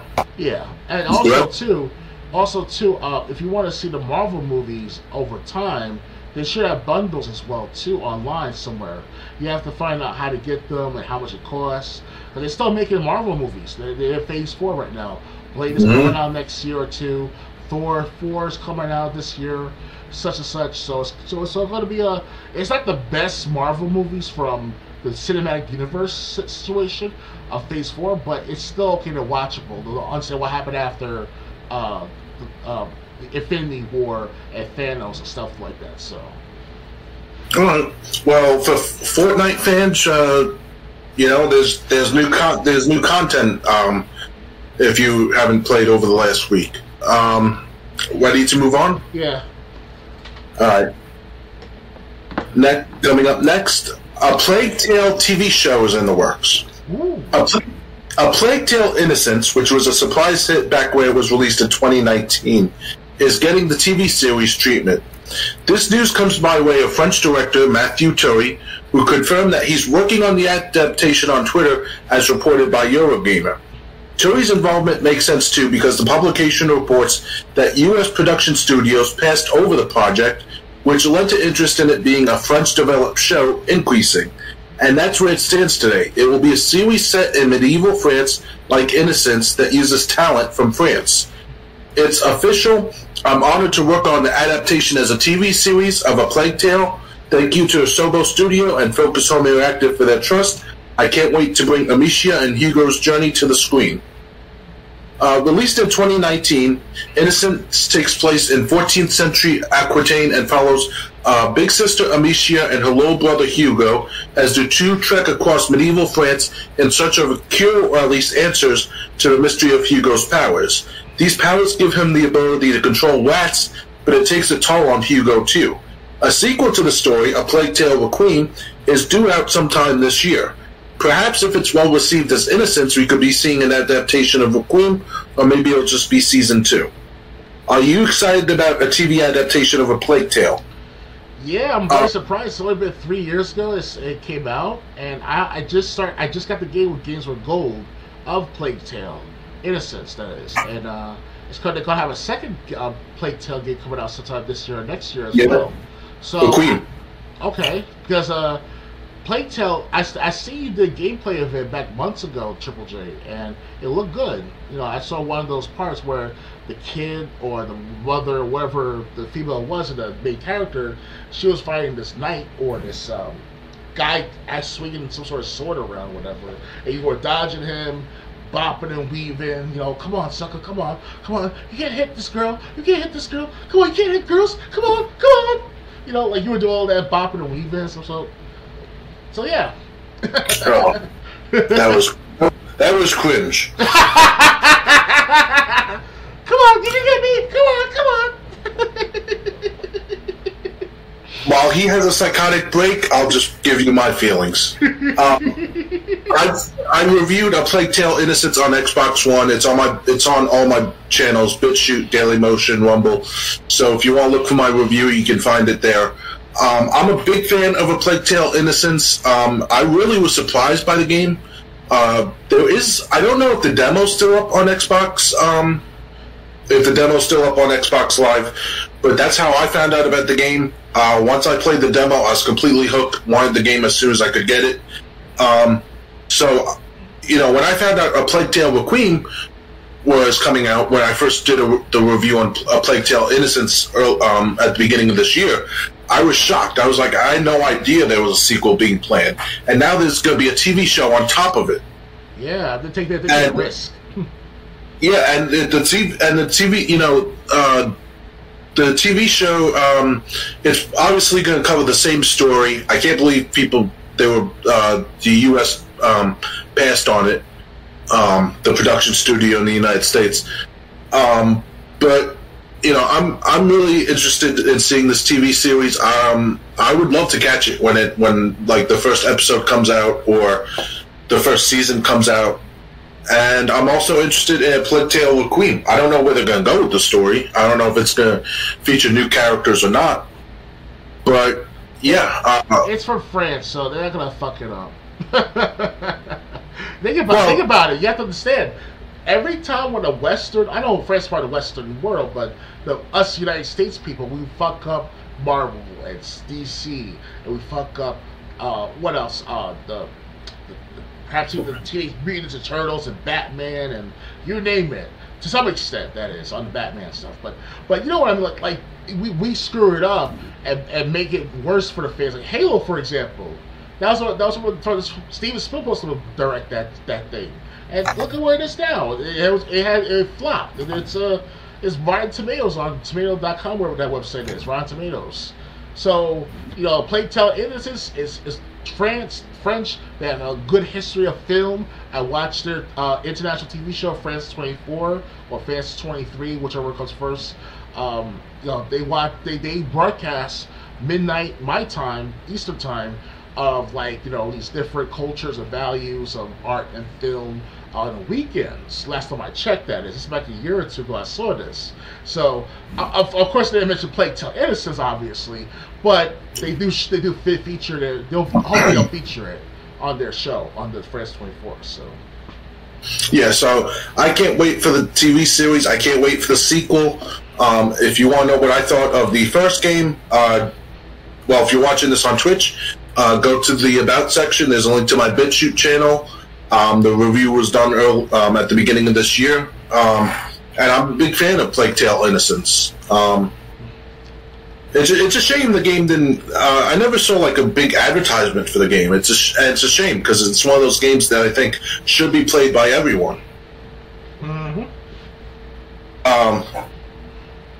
But I'm psyched for the TV series. Yeah, I gotta play Plague Tale very soon. I have to do a recording of it. See how it is. Yeah, you should. Ready to move on? Oh yeah. All right. Next, Ghostbusters: Spirits Unleashed is a new 4 versus 1 multiplayer title by the makers of Predator: Hunting Grounds. Ilphonic has cut its teeth on licensed asymmetrical multiplayer games. After releasing Friday the 13th in 2017 and Predator: Hunting Grounds in 2020, its next title tackles one of the most beloved movie franchises ever, Ghostbusters. Ghostbusters: Spirits Unleashed is a 4 versus 1 game set to launch later this year. Up to 4 players control newly recruited Ghostbusters to battle and catch a player-controlled Spectre. Narratively, Spirits Unleashed takes place shortly after the events of Ghostbusters Afterlife. Winston Zeddemore has relaunched the Ghostbusters business along with Ray Stantz, voiced by Ernie Hudson and Dan Aykroyd respectively.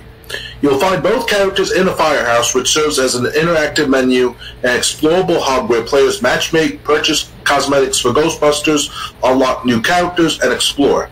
The firehouse features several interactive points of interest, such as Ray's occult bookstore, where players initiate ghost play, and a firing range for proton packs. Players even deposit ghosts into the containment unit after missions. The Ecto 1 is present, of course, but you can't drive it yourself. It automatically transports players to missions. That's a missed opportunity. Answering the call whisked players to a variety of maps across the country, though we only saw a museum in our demo. For the Ghostbusters, the goal of each match is to catch the ghost while calming frightened civilians. Doing this reduces a global halt meter, which indicates how infested an area is with paranormal activity. As this meter raises, the area takes on a more sinister appearance. Using PKE meters, you'll hone in on haunted objects to track the ghost player, and once found, blast them with your particle thrower. In a nod to Afterlife, players also have the ability to temporarily stun ghosts. Spirits Unleashed encourages teamwork so much so that crossing the streams is now beneficial as it strings proton streams to better wrangle troublesome ghouls. Be mindful of where you fire, though. In true Ghostbusters fashion, causing too much property damage raises a bill that reduces the experience points earned post-match. Combining forces is important, but also smart to divide and conquer. One player may need to focus on taking care of civilians, while another locates rifts, portals severing a spawn as spawn points for the ghost player. Voice chat helps the Ghostbusters keep in touch and better formulate strategies for bagging their target. Meanwhile, the Ghost player's mission is to scale all bystanders out of levels while maxing out the global haunt meter. Players can unlock several archetypes of spirits, including Slimer, each sporting several abilities. These include seeing through walls to locate targets, possessing objects to attack players or hide in plain sight, confusing PKE detection by making items emit ecto signals, and sliming Ghostbusters to slow or immobilize them. Using these powers costs ectoplasm, a resource that replenishes whenever players possess an object. Ghost players will also want to protect their whiffs as they serve as extra lives, but they can sacrifice these portals to increase their own power. Causing enough chaos to fill the global haunt meter triggers a sudden death mode that gives Ghostbusters a last stand to turn the tide back in their favor within a fully haunted arena. Ghostbusters Spirits Unleashed supports crossplay and can be played solo offline with AI teammates and enemies. Narrative-focused players can also unlock new story elements by achieving gameplay milestones. Ophonic plans to share more about the game in the coming months, but Ghost Spirits Unleashed is slated to launch during Q4 of this year for PS5, Xbox Series, PS4, Xbox One, and PC via the Epic Games Store. So, what do you think of this new Ghostbusters game?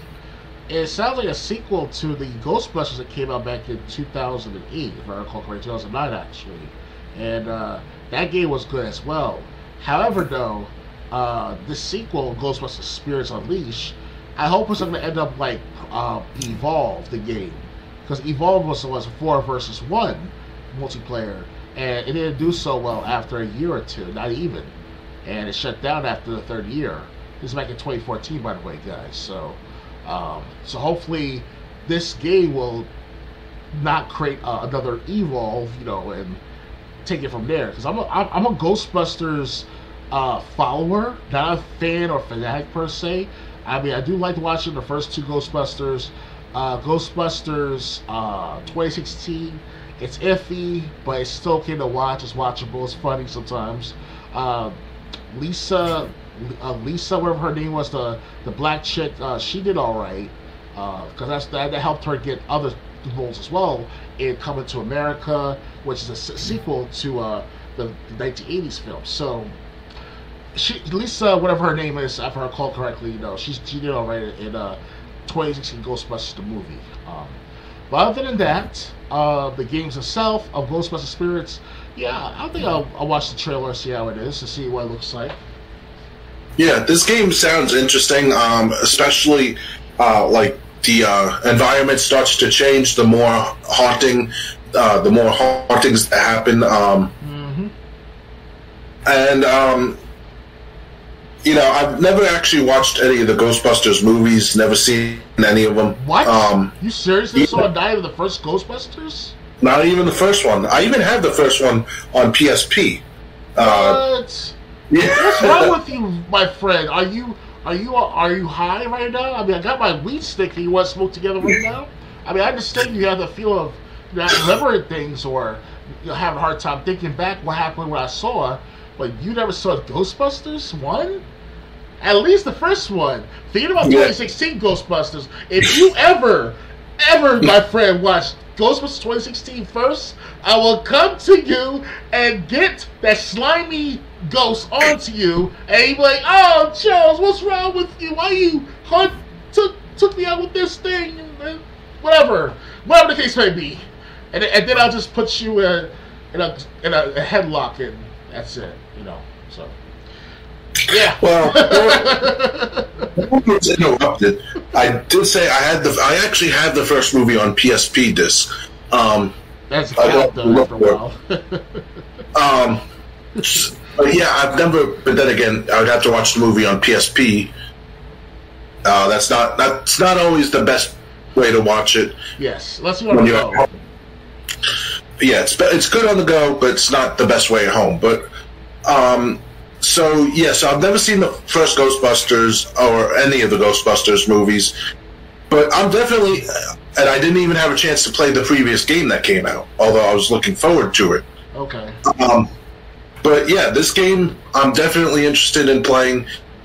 It sounds awesome, especially being able to work together. And if you got nobody to play with, you can play with AI. Definitely. So it's not like something that requires 5 people to be at a party. Yeah, just don't shut down within 3 years after release. I think you'll be fine. You know, with like Evolve, you know. So we'll see what happens when it's released later this year. Indeed. Ready to move on? Yes, indeed. All right. Call of Duty reveals first look at Snoop Dogg as operator in Vanguard and Warzone. In Call of Duty Vanguard and Call of Duty Warzone, operators act as different characters you can play as in multiplayer and battle royale matches. They offer different customization options to showcase what you've unlocked and earned on the battlefield. If you ever thought to yourself, gosh, it'd be really cool to play as Snoop Dogg in these games, then 1, you have very specific dreams, and we respect that. And 2, you're in luck because next month Snoop Dogg is joining both Vanguard and Warzone, as well as Call of Duty Mobile as a playable operator. The DOGG is back in Call of Duty, and this time, I'm in the freaking game, Snoop Dogg writes in a new Call of Duty blog post, alluding to Call of Duty Ghost, where he was an unlockable voice. Excited to be working with the COD team to bring some fly features for you all to enjoy. It's dope. You all can play as me and get these sick items that have Snoop written all over them. Check it out. If you're willing to play as Snoop Dogg, he'll first join Call of Duty Mobile in Season 3 as part of a special lucky draw starting April 1st. The Snoop Dogg Operator Bundle will go live on April 19th in Warzone and Vanguard. However, the 2 Snoop Doggs are separate according to the blog post. The Warzone and Vanguard Snoop Dogg Operator Bundle will include 10 items, 3 exclusive to Vanguard, and a full operator progression track, the blog reads. Rewards across these 20 levels of operator progression include weapon XP for Snoop's preferred weapon from Vanguard, 3 alternate outfits, and other cosmetic items. Snoop Dogg has also recorded new voice lines to accompany his operator bundle, so don't expect to hear his lines from Ghost. A price has not yet been revealed, but if it's like previous editions, it will cost something around $20. Are you going to play as Snoop Dogg in Vanguard or Warzone? Well, Vanguard, hell no. Now, Snoop Dogg in Warzone? Okay, how much are they asking for? Is it free or... They said it'll most likely be something around $20. I mean, $20 extra? Like, I paid $60 a game for... Modern Warfare 2019. I don't know. I mean, Snoop Dogg, he was featured. His voice was featured in Infinite Warfare, as well as I believe Ghost as well. But not sure. I mean, Snoop Dogg, he's a very well respected rapper. I don't care how his demeanor is. I don't care what you think of Snoop Dogg as a yo whatever demeanor you think he is, whatever. He is one of the best rappers of all time in the rap industry. And after 30 years being out there, out of the forefront still, with his Peaches and Cream rap he made back 5-7 years ago, I mean, anything's possible. He did a commercial for England brand company that delivers food or whatever. He was rapping like there was nothing going on with in England. I mean, that was great. Like, who can't get enough of Snoop Dogg, right? But he also appeared with Martha Stewart hosting the Puppy Bowl. Yeah, that's like polar opposite. Martha Stewart, a homemaker and a rapper from South Side Chicago, wherever he's from, New York City or fucking Los Angeles, Skid Row. I don't care. It's like, dude, put these two together. That's perfect right there. But Vanguard has its moments where it's like it's a horrible game. Because it's just a ripoff of Modern Warfare 2019. At least Black Ops Cold War mixed up a bit with their story. But Vanguard is just another cop-out version of World War II. And they don't mention Nazis or the Hitler Youth or anything like of that sort. So they're dumbing down the historical aspect of their games, of the World War II games on Call of Duty. Now, Call of Duty World War II, they did an awesome job. I heard with the story, at least that. Not awesome job, but it's an okay story to watch and play. But other than that, Vanguard, I don't know if I should waste my money on Vanguard with Snoop Dogg. I'll buy Warzone if I have extra $20. If I have another surplus of my whatever my benefits are, whatever, I could do that. But I don't know. Snoop Dogg, he's a good rapper and all. I didn't buy it, but I bought the Men in Black album, where it features Snoop Dogg in the album back in 1997. So that's over 25 years ago. So it's iffy. It's like you playing, Russian roulette. Right. The first thought that comes to mind is he's probably jealous of what Dr. Dre is doing. We hear Dre being in Grand Theft Auto 5. It's like, hold my beer.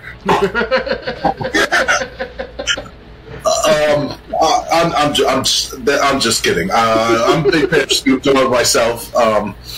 So yeah, this is awesome that he's going to be in Call of Duty. And we are not too long ago we talked about how they were making new content for Call of Duty. They were skipping the next game, but like Black Ops Cold War was getting new content instead. Now it looks like they're saying, why stop with Black Ops Cold War? Just make new content for the other 2 or 3 games that came before it. Mm-hmm. And I think Vanguard came after Black Ops Cold War. Oh, yeah. So it's like they're going back to their last 3 or 4 games to make new content. And Snoop Dogg, a fan of his rapping, fan of him really in general. And I didn't even know he was in Call of Duty Ghost. He was an unlockable voice. Infinite Warfare. And then Infinite Warfare, which I never played. I actually have Call of Duty Ghost behind me though, which is available in the store if anyone wants to purchase. By the way, just wow. If you want to hear Snoop Dogg in your Call of Duty game again, you're going to be able to. That $20 is just an estimate based on what it used to cost, so there's no price set in stone yet on how much it's going to cost. But yeah, he'll be in multiplayer soon. Ready to move on? I would like to say this though about Snoop Dogg. He's a very well-rounded rapper. I give him kudos to be in the forefront on TV, radio, especially on the internet for the last 10, 15 years easily. And I hope Snoop Dogg will do more Call of Duty projects with whoever's making them, whether it's Sledgehammer or Treyarch. But right now it's like he played hit and miss, both hit and miss. Like the hit was Warzone, miss was Vanguard. So. Okay, well, they just don't want. If I had to guess, I'm guessing the people behind Call of Duty, they just don't want Vanguard players to feel gypped. Of course, but they know they got themselves involved with a firefight, Right. So there's people who purchase Vanguard and they're saying, "Listen, we can't." While Vanguard was a commercial failure, which I think it was, we can't alienate the people that bought it. We can't just update all the other games and say the hell with Vanguard. Mm-hmm. Cold War still updates. Even though a lot of players have probably said the hell with Vanguard already. Mm-hmm. Like Halo Infinite after a while. Right. Ready to move on? Yeah. Okay. Just a few stories left. Suicide Squad, Kill the Justice League, delayed to 2023. Rocksteady Studios has delayed Suicide Squad, Kill the Justice League to 2023. More specifically, Suicide Squad has been delayed to spring of next year. This news comes by way of Rocksteady's creative director and co-founder, Seth Hill, who announced a delay in a tweet today. The tweet also includes a cheeky video that shows the titular Suicide Squad upset at the news that their game is releasing not this year like originally planned, but next year instead. The tweet reads, "We made the difficult decision to delay Suicide Squad Kill the Justice League to spring 2023. I know a delay is frustrating, but that time is going into making the best game we can. I look forward to bringing the chaos to Metropolis together. Thanks for your patience." This news isn't as surprising when you consider that earlier this month it was revealed that Gotham Knights, another DC Batman-centric title, would be releasing this October. That left little room for Suicide Squad, lest DC wanted to release two similar titles back-to-back, considering it seemed Gotham Knights was always going to come out before Suicide Squad. Regardless, news of the delay is still sad to hear for those who are excited to jump into this game sometime this year. However, it sounds like Suicide Squad will be all the better for this delay. And are you excited to play Suicide Squad Kill the Justice League? Well, I'm not that excited, especially after watching Suicide Squad for 2016. Not the newest one, the 2016 movie. I have to admit, I was off medication at the time. And the only thing during the time of watching Suicide Squad 2016 I saw was Harley Quinn and Batman. Especially when Harley Quinn about to take off her clothes. And Batman on the hood of a car. That's about it. That's how badly Suicide Squad is to me as of late. And it's alright, the movie. If I go back to watch that movie, I'm sure it's alright to watch. But the newest movie, it looks, because John Cena, he didn't study his role, whatever the character was. So it kind of made things a little less unlikely to watch that movie. So imagine if the movies weren't that bad, what's the point of buying the video game version? It's going to be the same feeling, you know? That's the thing that people of the movie makers and the people of the video game makers have to understand. Like, you have to correlate with each other. Like, you can't just be like, the movie version has to be all fucked up and changed up and shit, and the game is like a good game to play because it changes itself. Because when I think of Suicide Squad, I think of DC Comics, and I did used to watch DC Comics a lot, like read a lot of the books back in the day. I don't have them anymore. I don't have like old comic books from my dad, that is. I have 1970, 1980 comic books I threw out by mistake. Oh, they're not the well-mentioned ones like Superman or whatever, but they're like something of a value. Even though they got damaged in a flood that we had back the other many years ago. But anyway, yeah, it's, I don't know, to be honest with you. Do you remember, this was pretty early when in the podcast history, do you remember when we saw the video for the Suicide Squad trailer where yes, Harley Quinn pointed and Superman came up with like those red laser eyes? Yeah, I think I remember that. It was alright, the trailer. Yeah, so the game, you know, again, I understand them not wanting to release it so close to Batman Gotham Knights, or Gotham Knights, which takes place in the Batman universe. I understand them not wanting to release the two games so close together. Okay. That's obviously a good strategy move.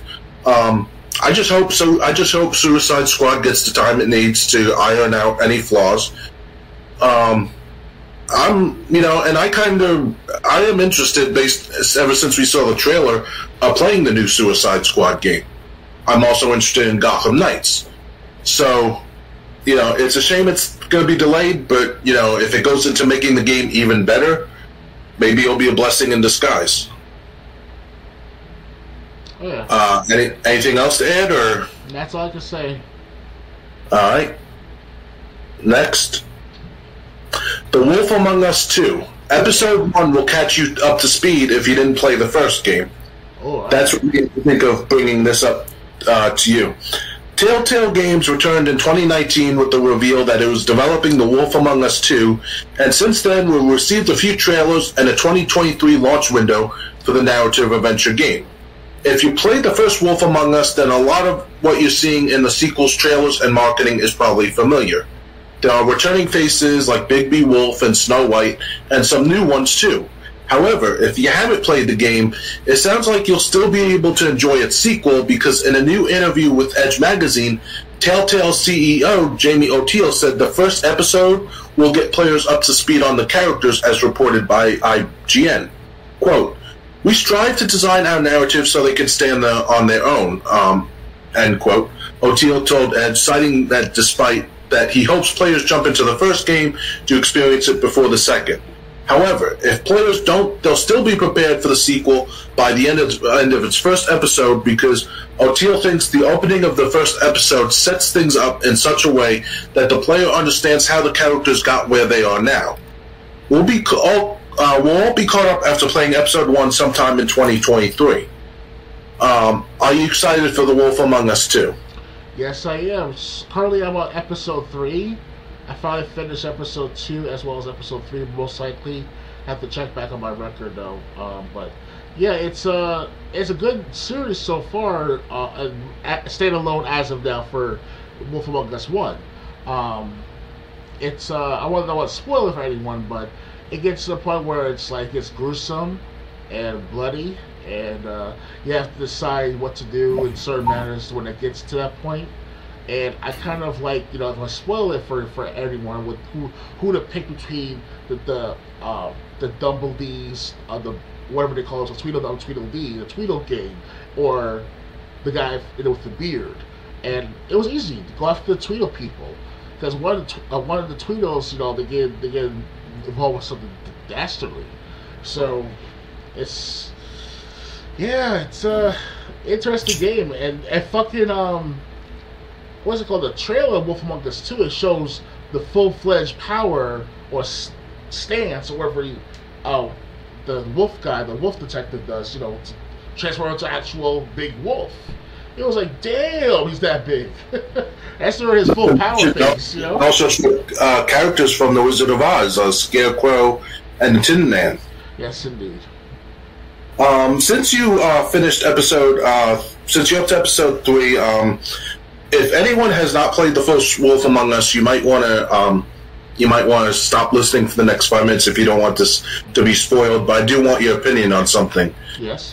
In episode 1 of the first game, at the end, you saw Snow White was decapitated. Mm-hmm. What did you think of in the beginning of episode 2 while you were doing the investigation, Snow White walked in? I was like, what the fuck? I was like, what the fuck is going on here? And I found out later on in the episode, especially at the end of episode 2, there was a special spell to cast ogres, or if you want to call them like that. They look like ogres with their spell powers, but whenever that spell bind, it was on that person's body. She looked like Snow White. Yeah, it was interesting. So, yeah. Yeah. So, so again, I'm a big fan of The Wolf Among Us, and I'm looking forward to The Wolf Among Us 2. And they said if you don't have the opportunity to play the first game, don't use that as a reason to not play this one, because this game will catch you up to speed on what happened to the characters to make them up to this point. That's almost like too long to draw out, though. They're devoting one of the episodes to it, so basically it's going to be 5 episodes or 6 episodes? I think it's still going to be 5, but episode 1 is going to not just be recaps, but you're going to see how the main characters in this game ended up where they are. Right. Because we saw Big B Wolf was suspended from being a detective when he was in that support group. The mental health, the outpatient mental health group. Let's call them that. Yeah. That's what I went through back in 2010. I was outpatient for a few months at the time, that is, and I went to these groups at the facility wherever it was in my town, and I was basically the wolf guy, in a sense, So when it turns out a big bad wolf, but it makes me a big bad wolf every now and then, but yeah. But I doubt you got into a fight with Scarecrow and the Tin Man from The Wizard of Oz. Maybe in spirit.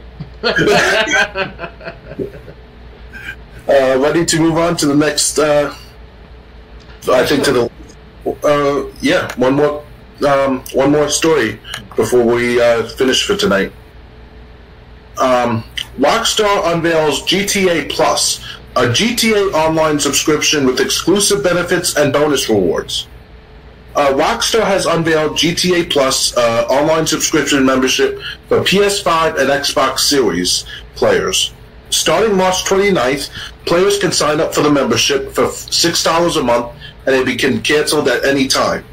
That cost will get you a recurring monthly GTA $500,000 direct deposit to your Maze bank account, plus exclusive benefits like waived LS Car Meet membership fees and more.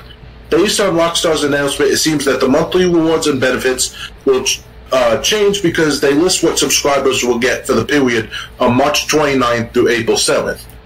Grand Theft Auto Plus is a new membership program exclusively for GTA Online on PS5 and Xbox Series, launching on the 29th of March, and providing easy access to a range of valuable benefits for both new and long-standing players on the latest generation consoles. Being a GTA Plus member gets you a recurring monthly $500,000 direct deposit to your Maze bank account, plus the opportunity to claim properties in and around Los Santos that unlock gameplay updates you may have missed out on, special vehicle upgrades, member-only discounts, GTA money and RP bonuses, and much more each month. Here's a look at what the first month of membership, March 29th through April 27th, gets subscribers. The $500,000 in GTA money, the Principe de Veste, along with complimentary House Special Works upgrade for it before it is made available to purchase by the general public, plus the HSW Orange Trip and HSW CMYK Glitch libraries. The auto shop located in La Mesa introduces an assortment of gameplay updates from Los Santos tuners. Current auto shop owners can relocate to La Mesa at no additional cost. Waived LS Car Meet membership fees. Current LS Car Meet members with GTA Plus will be reimbursed $50,000 during this event period. Yacht owners can upgrade to the Aquarius Super Yacht at no additional cost. The Gousset Frog Tee and Broker Prolapse basketball top and shorts automatically added to your wardrobe. The conveyor livery for the Mammoth Avenger, HVY APC, and TM02 Kanjali. A selection of free paints and emblems for the auto shop. 3 times GTA money and RP on House Special Work race series. And double car meet rep on the Street Race series. Rockstar says GTA Plus members will also be able to purchase GTA Plus Shark cards that provide extra bonus cash. Every month, GTA Plus will deliver a new set of exclusive rewards for members to claim, Rockstar writes. Just go to Legendary Motorsport, House Special Works, Maze Bank Foreclosures, Dock Tees, and other stores found in the GTA Online web browser to obtain and enjoy each period's member benefits before they expire. And all GTA Plus benefits are provided in addition to our regular GTA Online events, which will continue for all normal players. As you can probably tell from Rockstar's wording, players on PS4, Xbox One, and PC will not have access to this program. Are you going? Would you subscribe to this service if you had a next-gen console? Oh no, I'm not gonna buy shit of GTA Plus.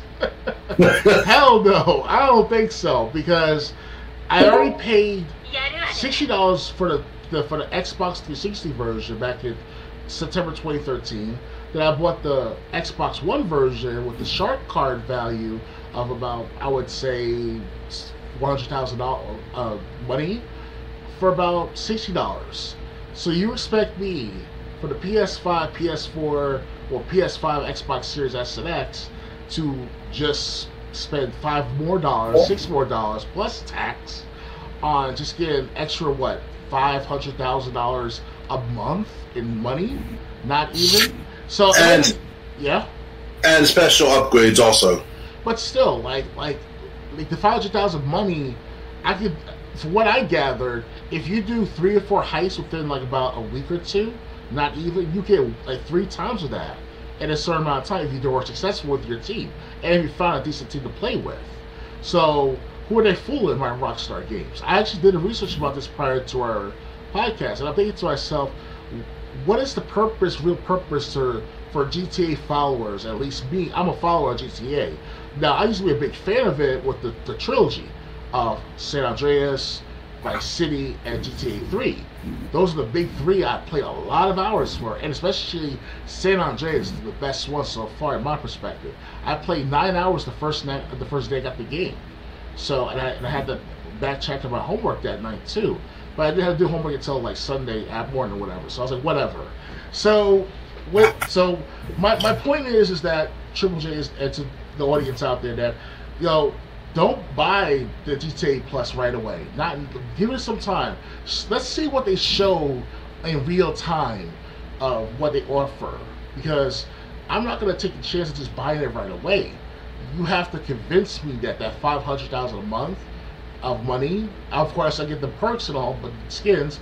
But still, it's like, I don't know. Like if I play every few weeks, maybe that'll be a good addition to have. But after a while, I don't play much GTA 4 or 5, especially GTA 5. Like, I haven't played that game in about 3 months now, at least. So, who they fooling? So. Yeah, I gotta say, reading the perks, it's I don't play GTA 5 online. I would get into it, but I don't want to get into it just for it to stop working on Xbox One, because I think you said they're going to discontinue it for the Xbox One and PS4 like in 2025. So I just don't want to get into it now. By 2020, to those that are not aware, by 2025, this is what I read online through a news source. I forgot the news source though. It says by 2025, Xbox One will stop updating itself. So imagine games and the online services until they're going to shut it down by then, obviously. They're not going to shut it down, okay. But they're going to stop updating it. Things will be stopped. Yes, so. Which is fine, because by 2025, I don't expect new games to be released anyway. Of course not. So any games that you get will already have had the updates released. You'll just have to play the game. That's the cycle of the gaming console, just like an Xbox original and Xbox 360. Xbox 360, I bet it's going to shut down sooner or later. We're not sure when though, but right. Look at what happened with the Xbox original. That one got shut down in March of 2010. So. Right. Well, I mean, for single player games, the Xbox is still great.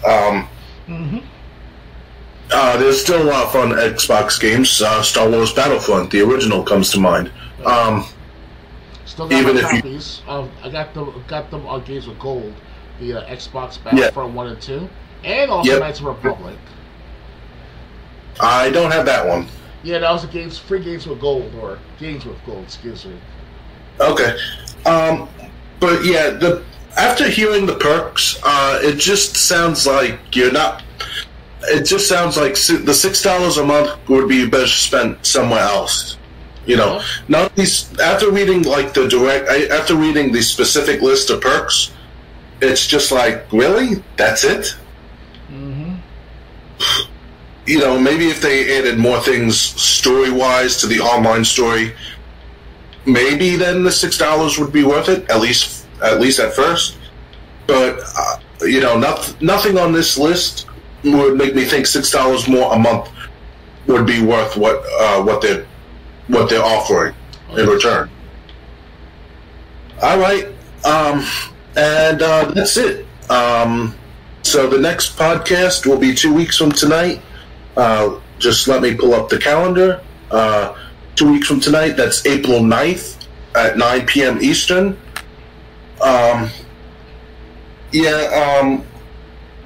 So anyway, tomorrow, I don't know if I'll be streaming. If not, I'll definitely be making Let's Play videos. I'm still playing Lost Judgment and Far Cry 6 on for free play days. Definitely check my BitChute channel in the About section of my Twitch profile. I have videos up for Lost Judgment, Far Cry 6, and Before We Leave, which, you can check out my videos. It's all explained there. I'll be definitely trying to play Lost Judgment and Far Cry 6 more tomorrow. Mm-hmm. What plans do you have coming up? Like upcoming videos or? Well, I have a couple of videos that came out: Dark Souls remaster gameplay, sample gameplay, and Apex Legends preview/review. Having 1.5 version. That's my proposal to EA Games, so check that out. I also did a recording Medal of Honor 1999 video game sometime this week as well. Tentatively speaking, into next week, which is Sunday into Saturday. So sometime around there, I'll do Medal of Honor continuation. Okay, and Thursday, we're suspending the Total Extreme Wrestling 2020 videos, but we're going to be playing a multiplayer game every week. The first week, we've already chosen